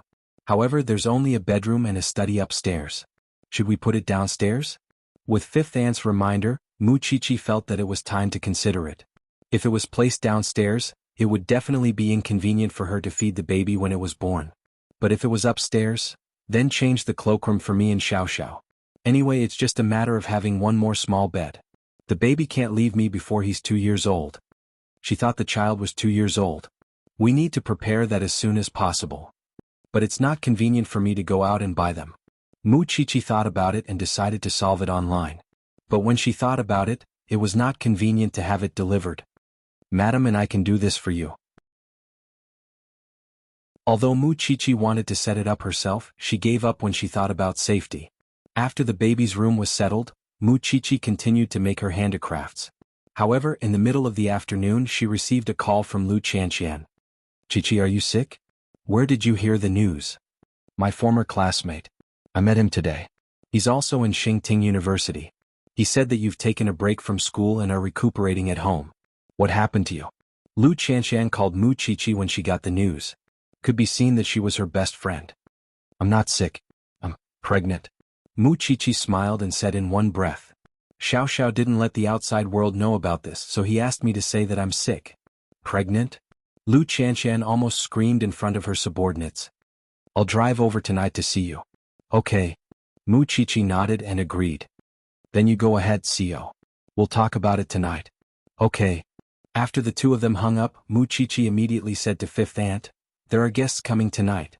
Fifth Aunt might have to trouble you to prepare a sumptuous dinner. It's a small matter. Leave it to me. Mu Chichi didn't want everyone to know about it, but it seemed that she would feel like an outsider if she didn't tell her good friends. Moreover, Qianqian was someone she could trust. That evening, Lu Qianqian drove a red Ferrari to the Banyan courtyard. Seeing Mu Chichi's domestic appearance, she couldn't help but sigh. You're no longer that 17-year-old girl, Xiao Lu, you're becoming more and more like a capable female Xiao now. The two of them looked at each other and smiled. Lu Qianqian immediately looked at her lower abdomen. It hasn't been long since I saw you. You were fine and you're suddenly pregnant? Your family CEO is very efficient. It was purely an accident. Mu Chichi chuckled. Silly girl, why are you so happy? Look at you. You can't even control yourself at such an important occasion like the inauguration ceremony. If you don't get pregnant, who will? Mu Chichi felt so embarrassed that even her ears turned red when she heard that. Forget it. As long as my sister is happy, I won't say anything. I bought a small gift for the baby in the car. I'll ask your CEO to bring it down later. You don't even know the gender. Why spend so much money? I'm happy. The two sisters chatted and laughed as they entered the living room. However, at the end of dinner, Xingxiao did not return home. After dinner, Mu Chichi was sleepy. Lu Qianqian could tell that she was sleepy, so she got up from the sofa. I won't disturb the pregnant woman's rest. I'm going home. Qianqian, if you meet your classmates in the future, tell them that I'm sick. I'm very sick. Got it. Lu Qianqian hugged Mu Chichi. Stay at home and take good care of the baby. After Lu Qianshan left, Mu Qiqi went upstairs and fell asleep. It was easy to develop a habit. After more than a month of pregnancy, she shouldn't have had such a reaction. However, Mu Qiqi had a balance in her heart. It would be good for the child if she developed the habit of going to bed early. At 8:30 p.m. Xing Xiao entered the house. He did not see Mu Qiqi and knew that she was asleep upstairs. "Sir, you're back. How's Chi'er today?" Xing Xiao took off his coat. The first thing he did was ask Fifth Aunt about Mu Qiqi's situation. She made some handicrafts in the afternoon and talked about the baby's room. "I think she's quite disappointed that she can't go out and buy things for the baby." After Xing Xiao heard this, he first went upstairs to look at the pregnant woman on the bed. After making sure that she was sleeping soundly, he quietly went to the study. The baby's room. It was time to get ready. The next day, Feng Shanshan and Tang Yen agreed to go to Song Qiaoji's lecture. Therefore the two of them got up early. Tang Yen personally drove Feng Shanshan to the medical university, but along the way he hung up on at least 6 or 7 calls. "If you're really busy you can go back when we get to school." Feng Shanshan tilted her head and said, "The school is full of people. You don't have to worry." Tang Yen did not say anything and turned off his phone.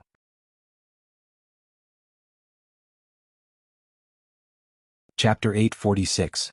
Song Qiaoji saw Feng Shanshan and her husband from afar, so she smiled at them through the crowd. Feng Shanshan smiled back and sat down. She realized that she was surrounded by pregnant women.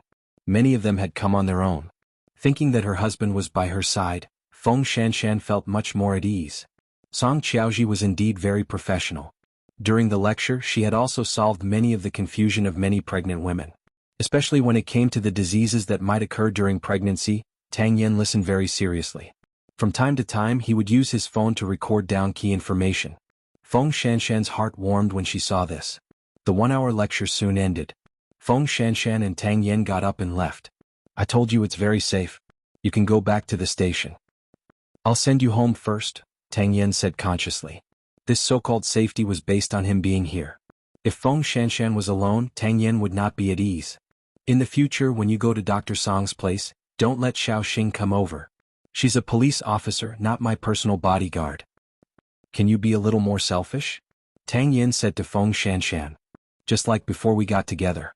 Feng Shanshan was stunned. She was sensible but he didn't buy it? The couple argued along the way and left. Song Qiaoji looked at their figures from afar from behind. "Let's be happy for a few more days, a very happy life." Qing Bin was nearby, but he did not find an opportunity to make a move. Of course, he did not plan to make a move today because he knew Feng Shanshan's prenatal checkup time. 1 corpse and 2 lives. He did not know how Tang Yen would feel if he lost these 2 people. In the morning in Jianchuan the sun was shining brightly. Su Che had already found out about Jinbo. While Xing Xiao was not busy, he entered the office and handed him the information. Jinbo, American, 52 years old.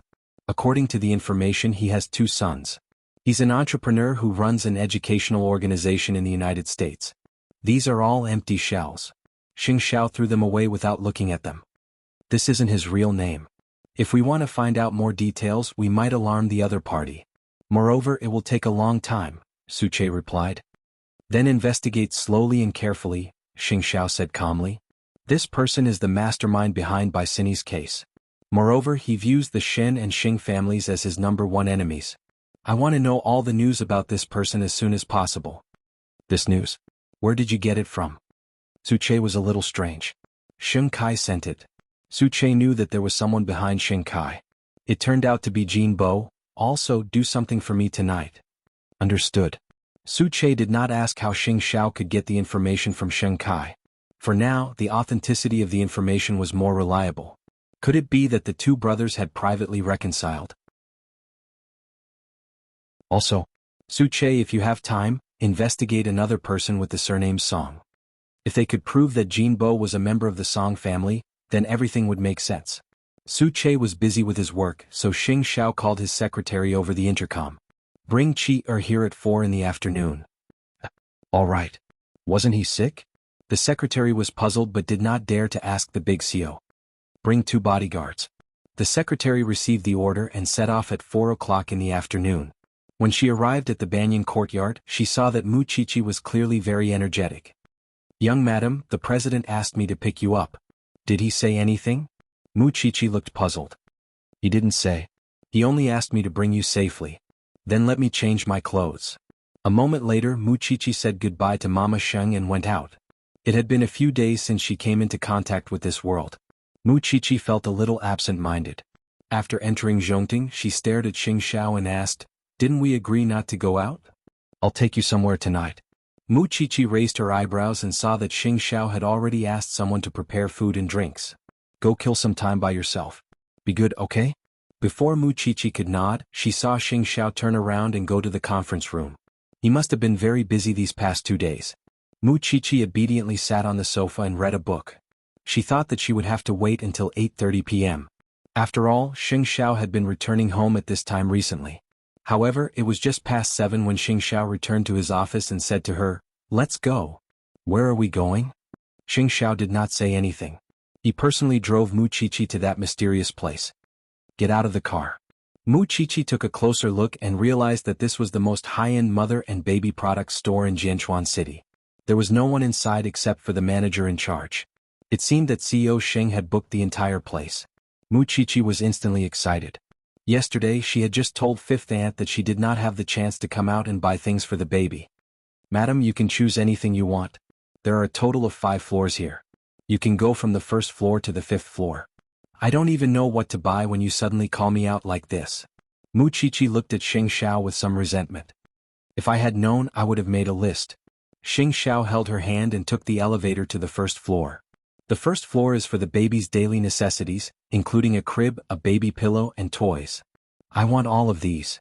Muchichi looked at the small things and could not help but sigh. She turned around and looked at Xing Xiao. He stopped in front of a crib. Muchichi immediately felt that the scene was a little soft, so she took out her phone and took a picture. "Just buy this bed." Muchichi walked to Xing Xiao's side and said, "I can tell that you like it." Xing Xiao took the opportunity to hug Muchichi's waist and kiss her forehead. "Silly thing, thank you." Muchichi was stunned by Xing Xiao's sudden thanks. "I suddenly feel the reality of being a father." "You're welcome, Master Xiao. You must be very happy." At this moment, Xing Xiao's body was much less fierce and there was more gentleness. This was special only when he was facing Muchichi. Very happy. The two of them strolled around the mother and baby shop for a long time, but the only thing that really caught Xing Xiao's eye was a bed. The rest were all things useful for mothers. At least they had come to shop.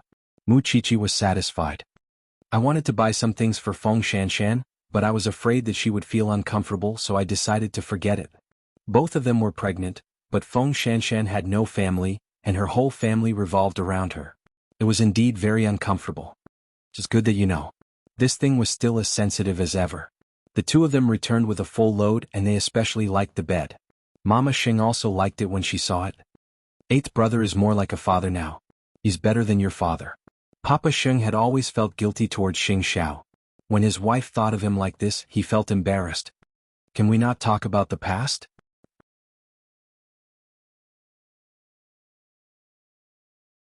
Chapter 847. It's fine if you buy the bed, but the other things that the child needs, Grandpa will buy. Industrial design, the best understanding of production. That was why Papa Sheng could speak so boldly. "Thank you, Dad. There's no need to be so polite. We're family." Papa Sheng waved him off, his eyes full of smiles. Then the couple went upstairs. Xing Xiao placed the crib next to the big bed. That way the atmosphere of the family of 3 became even more intense. Muchichi hugged him from behind, her little face buried in his back. "It's so blissful that it's unreal. You used to be so shameless. Why are you pretending now?" Xing Xiao turned around and lifted her chin. "Go wash up. It's time to sleep. Are you annoying? I thought you were going to kiss me." Seeing that thing disappear at the door of the bedroom, Xing Xiao slowly curled up the corner of his mouth, his heart extremely warm. Although the school had kept a low profile ever since Muchichi took a leave of absence, the outside world had started to make noise about it. Moreover, ever since Xing Xiao arranged for Muchichi's leave of absence, the outside world rarely saw Muchichi. Was he really seriously ill? When Jin Bo received the news, he could not help but pay attention to Muchichi's movements. Because he knew very well how important Muchichi was to the Shin family and Xing Xiao. It could not be such a coincidence that she suddenly fell sick. So he called Xing Kai. Akai Muchichi is seriously ill. Did you get any news? I heard about it, Shinkai answered flatly. He was meeting a client outside. You are a member of the Sheng family. You must have the means to find out if this information is true. You know that Muchichi is everyone's Achilles heel if we want to bring down the Sheng family. Don't let a good chess piece disappear just like that. All right, Godfather, I will think of a way to find out. Jin Bo wanted to clear the obstacles for Liang. The number one enemy was the Shen family in Xingxiao. Muchichi's existence was so important. Of course, Jin Bo did not want anything to happen to Muchichi. In fact, Sheng Kai knew that there was something strange about Muchichi's illness. However, if Xingxiao wanted to prevent Jin Bo from hiding Muchichi, it was too early. Moreover, Muchichi was not a person who was willing to be tied down, unless she was really sick. Not long after the call with Jin Bo ended, Qingbin called again. I plan to take action tomorrow. After thinking about it, I don't have anyone else to call, so I can only rely on you. Xiaoxing, I have a younger brother at home called Qingxia. He's disappointing, but he's still my blood relative. If my plan doesn't succeed, I'll have to trouble you to take care of him. Has everything been planned? Shinkai asked calmly. Yes, I can't wait any longer. Qingbin replied. Godfather has sent a helper to you. It shouldn't be a problem. A woman has delayed me for a long time. Qingbin snorted coldly. Shinkai did not ask who it was because that might arouse Qingbin's suspicion. However, Shinkai knew that it was a woman. Go ahead and do it. Leave your brother to me. Shinkai hung up and returned to the banquet. He was hesitating whether he should tell Xingxiao about it. He was also afraid that this was a trap set up by Qingbin and Jin Bo to test him. After all, Xingxiao had put forward tempting conditions in order to win him back. He knew that Jin Bo was a very suspicious person. The truth was indeed as he had expected. After Qingbin hung up the phone with Shinkai, he gave Jin Bo a reply. If my plan fails tomorrow, then Mr. Jin, you can also consider crippling Shinkai. Don't use a suspicious person, don't suspect a person you use. I'm just being careful. After all, no matter how much Shinkai hated Xingxiao, he was still a member of the Sheng family. If he wanted to use people, he had to determine if they were loyal or not. And Miss Song, Mr. Jin, did you really send her to help me? Regarding this, Jin Bo smiled mysteriously. There was no doubt about it. Song Qiaoji had already told Jin Bo about the interlocking plan.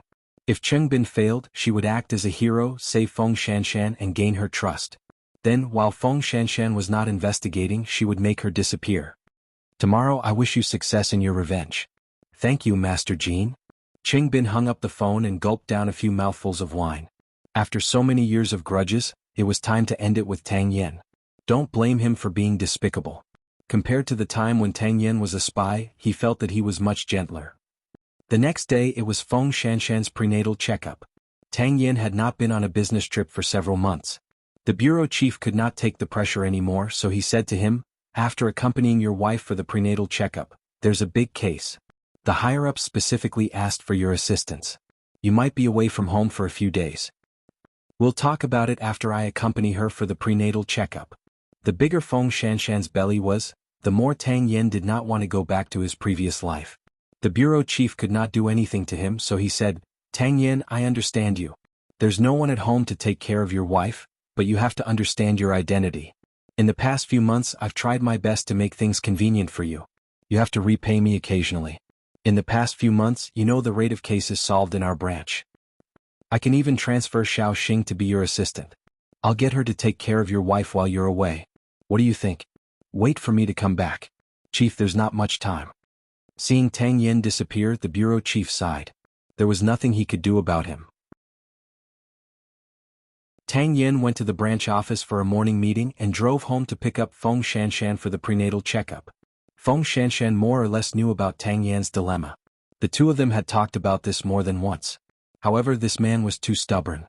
Perhaps the bureau chief had done his homework, so Professor Tang rushed over before the two of them left. Your aunt is on the way here. She'll take good care of Shanshan. You can go deal with the bureau chief first. Tang Yen was still hesitant. Go. Are you afraid that your aunt and I won't be able to take good care of her? Of course, Tang Yen did not mean that. Uncle and aunt are both here. They'll accompany me to the prenatal checkup. Don't worry. Feng Shanshan did not want to think about men. She was always in a dilemma. Actually, she was already satisfied that he had accompanied her for a few months. Tang Yen, don't forget that you're also a criminal police officer. Shanshan hasn't been feeling well these few days. Uncle, try to drive slowly. Or I'll get Xiaoxing to come over and send you to the hospital. Feng Shanshan did not know whether to laugh or cry. How many people do you want to surround me? You don't have the right to speak now. Listen to my arrangements, Tang Yen said stubbornly. No matter what happens, call me immediately.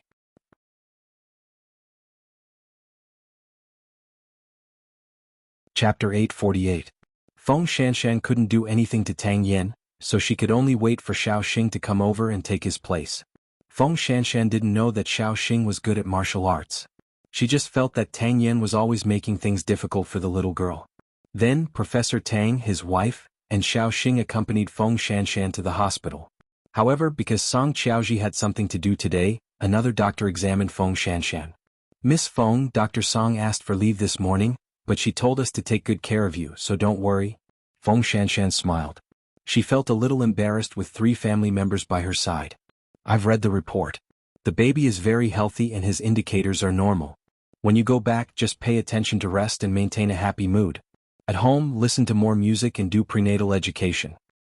But these few days, my heart has been palpitating and uncomfortable.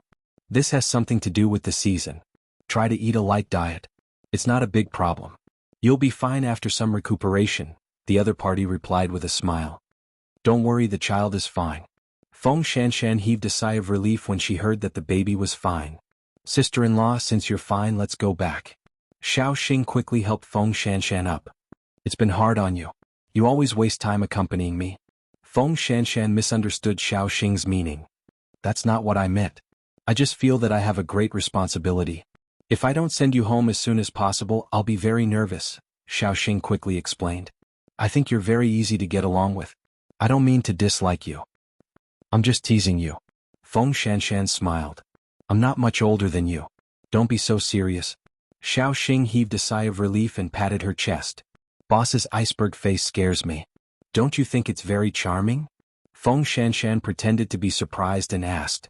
Xiaoxing was stunned for a moment and shook her head like a rattled drum. When he looks at me, I feel a bone-chilling coldness. Tang Yen was usually serious, so it was no wonder that the little assistant was afraid. Because they didn't understand how cold this man was on the outside but warm on the inside. The 3 of you wait at the door. I'll go get the car, Professor Tang said to his wife and Feng Shanshan. Then hurry up, Mrs. Tang shouted at the professor. Then she placed her palm on Feng Shanshan's bulging abdomen. Shanshan, I think, this is a boy. Auntie, you know how to read? Mrs. Tang smiled mysteriously. After a while, Tang Jiao's car stopped in front of them. Get in the car. Let's go home. They smiled and got into the car, thinking that their mission would be over if they could send Feng Shanshan home safely. However, in the dark, after the security guard saw them leave the hospital, he immediately said to the person on the phone, "We've already set off. Then let's follow the plan." On the way back, the car broke down and stopped halfway. They looked at each other, and the atmosphere suddenly became tense. Mrs. Tang immediately looked at the professor and said, "Hurry up and go down and take a look." The professor immediately opened the door and got out of the car. Then Mrs. Tang explained, "Your uncle doesn't like to drive, so he doesn't usually use the car. He might have a small problem. Don't be nervous." Feng Shanshan wasn't nervous, but Xiaoxing looked around. This was just an ordinary road, surrounded by greenery, and there were no businesses. Therefore, she could not help but hold Feng Shanshan's arm. "It's okay." A moment later, the professor walked around the front of the car and said, "No, we'll probably have to take a taxi." "Then let's take a taxi. It'll be quick." Mrs. Tang helped Feng Shanshan out of the car. Professor Tang called for a tow truck, while Mrs. Tang stopped at the intersection and was about to take a taxi. At that moment, a black car drove over and several men in black got out of the car. When Professor Tang saw this, he immediately ran over and pointed at the 5 men. "What are you doing?" Xiaoxing pushed Feng Shanshan back and said to Mrs. Tang, "Madam, please protect sister-in-law, Xiaoxing." A little girl was facing 5 grown men without any fear. In addition, Professor Tang still had some foundation, so the current situation was 2 against 5. Song Qiaoji was right. Xiaoxing's skills were indeed strong and powerful. She did not lose to men at all. Mrs. Tang's expression changed. She hid to the side with Feng Shanshan. "Shanshan, call the police." Feng Shanshan took out her phone and was about to make a call when another car of men in black quickly arrived and snatched Feng Shanshan's phone. "Xiaoxing, go save Shanshan." I'll handle this, Professor Tang quickly shouted when he saw Feng Shanshan being held up. This group of people was simply lawless. They actually dared to make a move in broad daylight. However, he did not know that even the car had been tampered with in advance, which was why it broke down halfway. This was what had happened in the hospital parking lot, but he did not know that. Xiao Xing shook off the three men who were pestering her and quickly ran in Feng Shanshan's direction. However, Feng Shanshan was about to be stuffed into the car. Xiao Xing was very anxious. She was afraid that the few of them would use force against Feng Shanshan. She was pregnant now and could not withstand such torment. It was precisely because she was pregnant that Feng Shanshan did not make any unnecessary movements when the conditions did not allow it. This was because she knew that she was pregnant with Tang Yan's child. Soon the alarm sounded not far away. The first 5 men immediately climbed into the car and sped away. On the other side, Feng Shanshan was about to be taken away. At this critical moment, a red car suddenly blocked the way in front of the car. Song Qiaoji got out of the car in a white coat and took out the pepper spray she carried with her. She grabbed one of the men and glanced at his eyes. "Come and help." When Feng Shanshan saw another man get out of the car to grab Song Qiaoji, she quickly got out of the car. She quickly opened Song Qiaoji's car door and sat in. Another man wanted to grab Feng Shanshan, but he was stopped by Xiao Xing. Song Qiaoji made a prompt decision and got into the car. She said to Feng Shanshan, "Sit tight. Dr. Song, why are you here?" "This is the only way to work. I was doing something and happened to see it when I returned to the hospital," Song Qiaoji explained. "Who are those people? Why are they so bold? Is Jianchuan's public security so chaotic?" "I don't know either. They're probably my husband's enemies." Feng Shanshan only felt the lingering fear now. Then she said to Song Qiaoji, "Dr. Song, can I borrow your phone?" "It's in my bag." Her phone had been snatched, but Feng Shanshan remembered Tang Yan's phone number. However, Tang Yan could not be reached.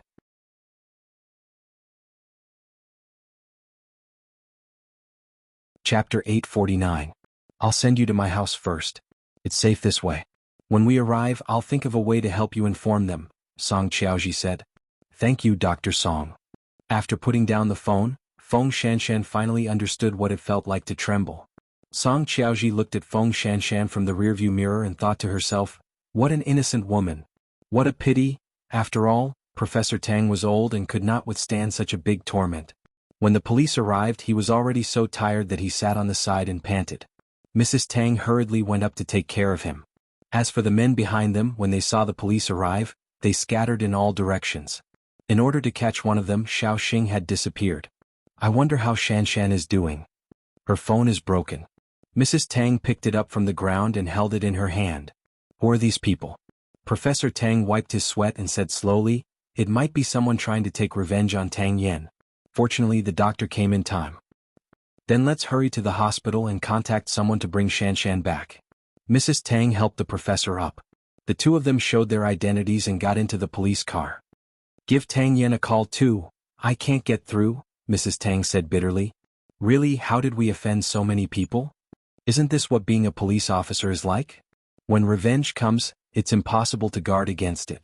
Professor Tang said helplessly, "Tang Yan will investigate this matter himself when he comes back. I'm just worried about what will happen to Shanshan in the future. She will suffer with him." Mrs. Tang wanted to defend her nephew, but she didn't know where to start. Who wouldn't be afraid when a pregnant girl encountered such a dangerous situation? "Don't talk so much. Let's go." The two of them wanted to go to the hospital and quickly contacted Song Qiaoji.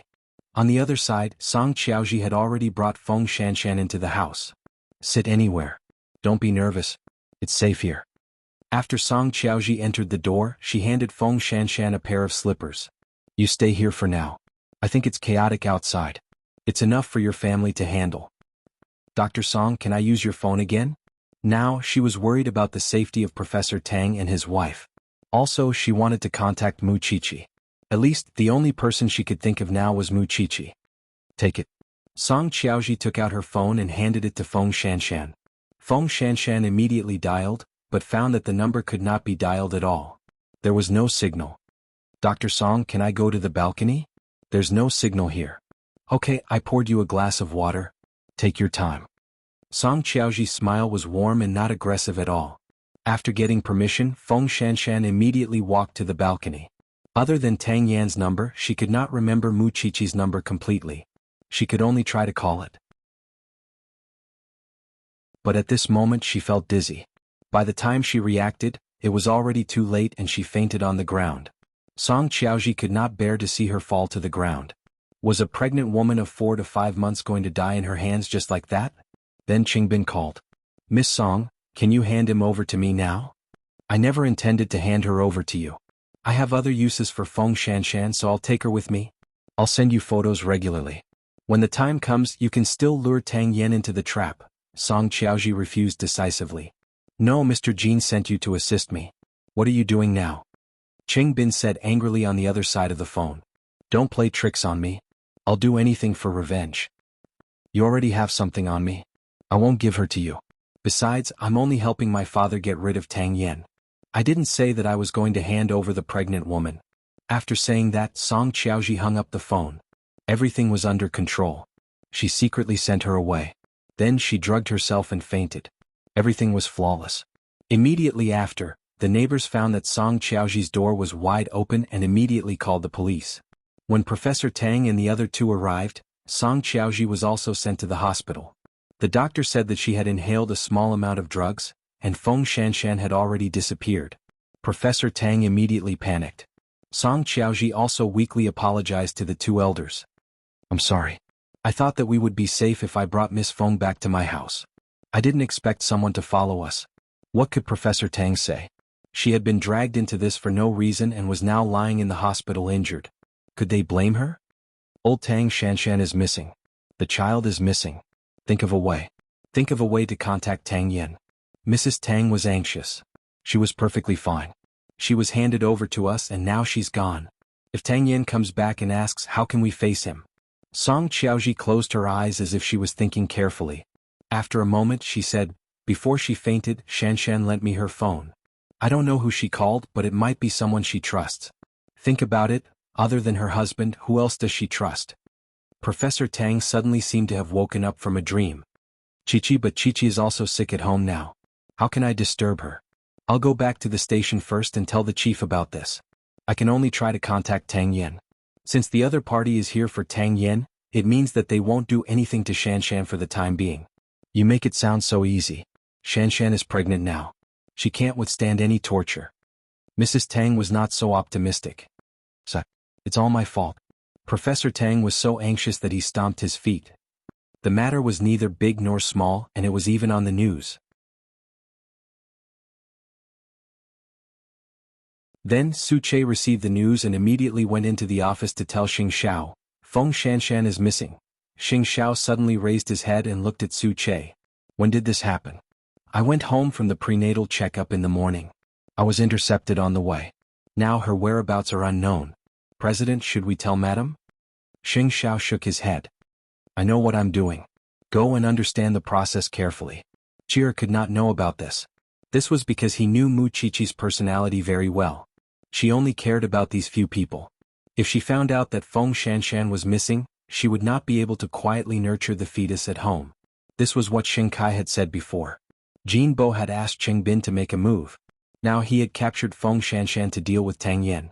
Since it was to wait for Tang Yan, Feng Shanshan's life would not be in danger now, but he did not dare to think about whether the child could still be saved. At the Jianchuan branch office, the professor returned to the station and went straight to the chief's office.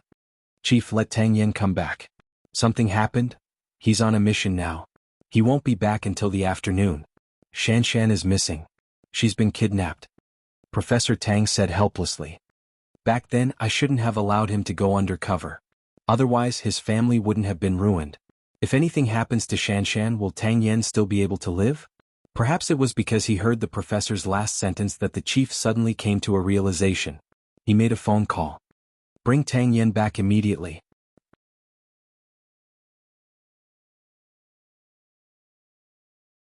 Chapter 850. Now that the matter had blown up, everyone knew that Feng Shanshan had been kidnapped, but she was not in Qingbin's hands. Qingbin thought about it and felt that it was ironic. He had underestimated Song Qiaoji. However, as Song Qiaoji had said, she had sent Qingbin photos of Feng Shanshan being tied up. These were enough to lure Tang Yan into the trap. What *TC? What if she told him to play the empty city ruse? However, he had no other choice now. He could only follow his original plan and find a pregnant woman to pretend to be her to lure Tang Yen out, even if it meant perishing together. However, Tang Yen was so cunning and had a close relationship with Xing Xiao. If the two of them worked together, he might not have a chance of winning. Therefore, he called Jin Bo. Mr. Jin, Miss Song has taken her away. How am I supposed to deal with Tang Yen? Xiaoji has already reported this to me. Tang Yen is worried and confused. As long as you lure him, he will definitely take the bait. At this juncture, don't cause too many murders. Jin Bo was unmoved. After all, between Qing Bin and Song Xiaoji, he naturally trusted his daughter more. But you also know that Tang Yen is very cunning. He's been a criminal police officer for so many years. It's very likely that he'll see through it. That's why we have to continue holding him in our hands. Only then will he be obedient. With that, Jin Bo hung up. Qing Bin felt his mind explode. He was purely being used by Jin Bo. He had taken such a big risk to capture her, but in the end, Jin Bo had reaped the benefits while he had to perish together with Tang Yen. If he failed, then Feng Shanshan would still be in Jin Bo's hands. Tang Yen would still not dare to act rashly. What a good plan. However, now that things had come to this, there was no turning back for him. In any case, if he killed Tang Yen, he had no intention of leaving alive. In the afternoon, Tang Yen finally rushed back from another city. However, when he returned to the police station, the news he received almost made him break down. Tang Yen, you have to calm down? The chief said to him with some heartache. Tang Yen did not say anything. He took off his police uniform and walked out of the police station. The chief was afraid that something would happen to Tang Yen, so he immediately got someone to stop him. Tang Yen, don't do anything rash. Don't forget your identity. Tang Yen didn't care about anything else. He just pushed away the people who came to stop him. I'll kill whoever stops me today. Xiaolong had never seen Tang Yen like this before. His eyes were red and the veins on his neck were bulging. He was so scared that he took 2 steps back. Professor Tang felt extremely uncomfortable when he saw Tang Yen like that. He walked up and said, I know that if I don't let you go, you'll definitely go crazy.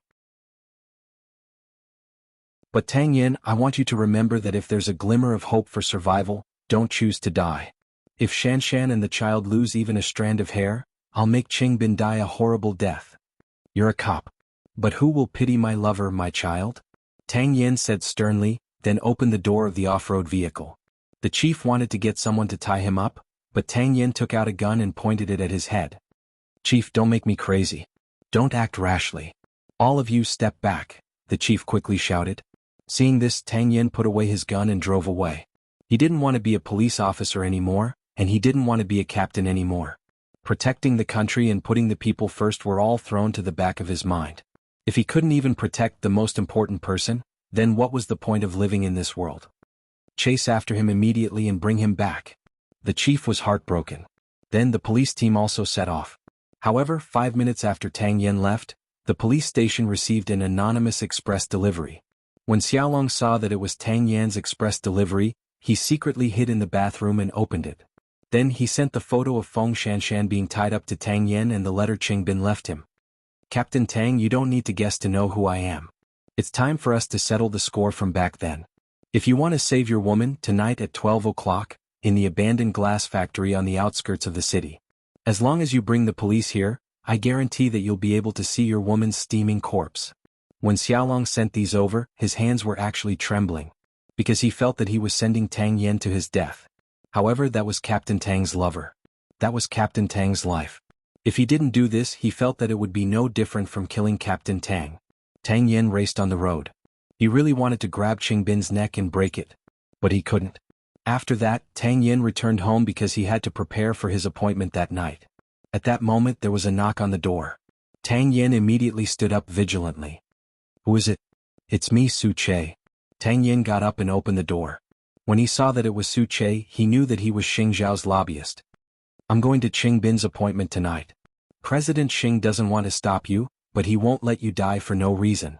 President Xing has found something. If you're still willing to listen to it, come with me to Zhongting. Tang Yen did not say anything.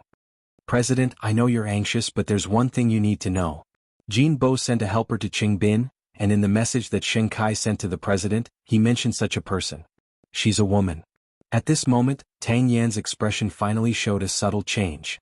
Don't blame the president for not telling you because he's not sure either. Now that it's happened, he'll set up a trap according to your previous agreement. The other party knows that you're worried and confused, so you can do whatever you want. However, if you want to save someone, you can't rely on your fists. You have to rely on this. Su Che pointed at his head. How about it? Are you willing to come with me to see the president now? Wait for me to pack up, Tang Yen said in a deep voice. I'll give you 3 minutes. The people at the police station probably won't be at ease with you wandering around alone. Tang Yen could not deny it, especially since he still had a gun in his hand. However, he did not bring a gun because this was the soul of a police officer. He would not abandon it. He did not need such a thing to deal with Cheng Bin, so he only put a dagger on his leg. When we reach Zhongting, Su Che, do me a favor and help me send this back to the police station. When Su Che saw this, he shook his head. Outsiders shouldn't touch this thing, and you shouldn't give it to them either. Tang Yen did not force him. He hid it at home. You know quite a lot. Then the two of them got into Su Che's car and left. Tang Yen did not drive his off-road vehicle out because it would be too eye-catching. Soon the two of them arrived at Zhongting. Su Che knew that in a situation where he did not know whether Feng Shanshan was safe or not, every minute and second was torture for him. However, the more it was like this, the more it tested a man's endurance. He had once been a spy, so he must have experienced this before. A moment later, the two of them entered Xing Zhao's office. When Xing Zhao saw him, he heaved a sigh of relief. At least, this person had not lost his mind to the point of being hopeless. Since you're here, let's cut the crap and sort out the key information. That you're tuning in to the Han Li's Wuxia Adventures YouTube channel. We're so grateful for your support, and don't forget to subscribe to join us on this incredible journey through captivating stories. Your generosity through donations truly makes a world of difference, as it's the primary source of revenue that allows me to expand and enhance this channel for you. Thank you from the bottom of my heart for being a part of this adventure.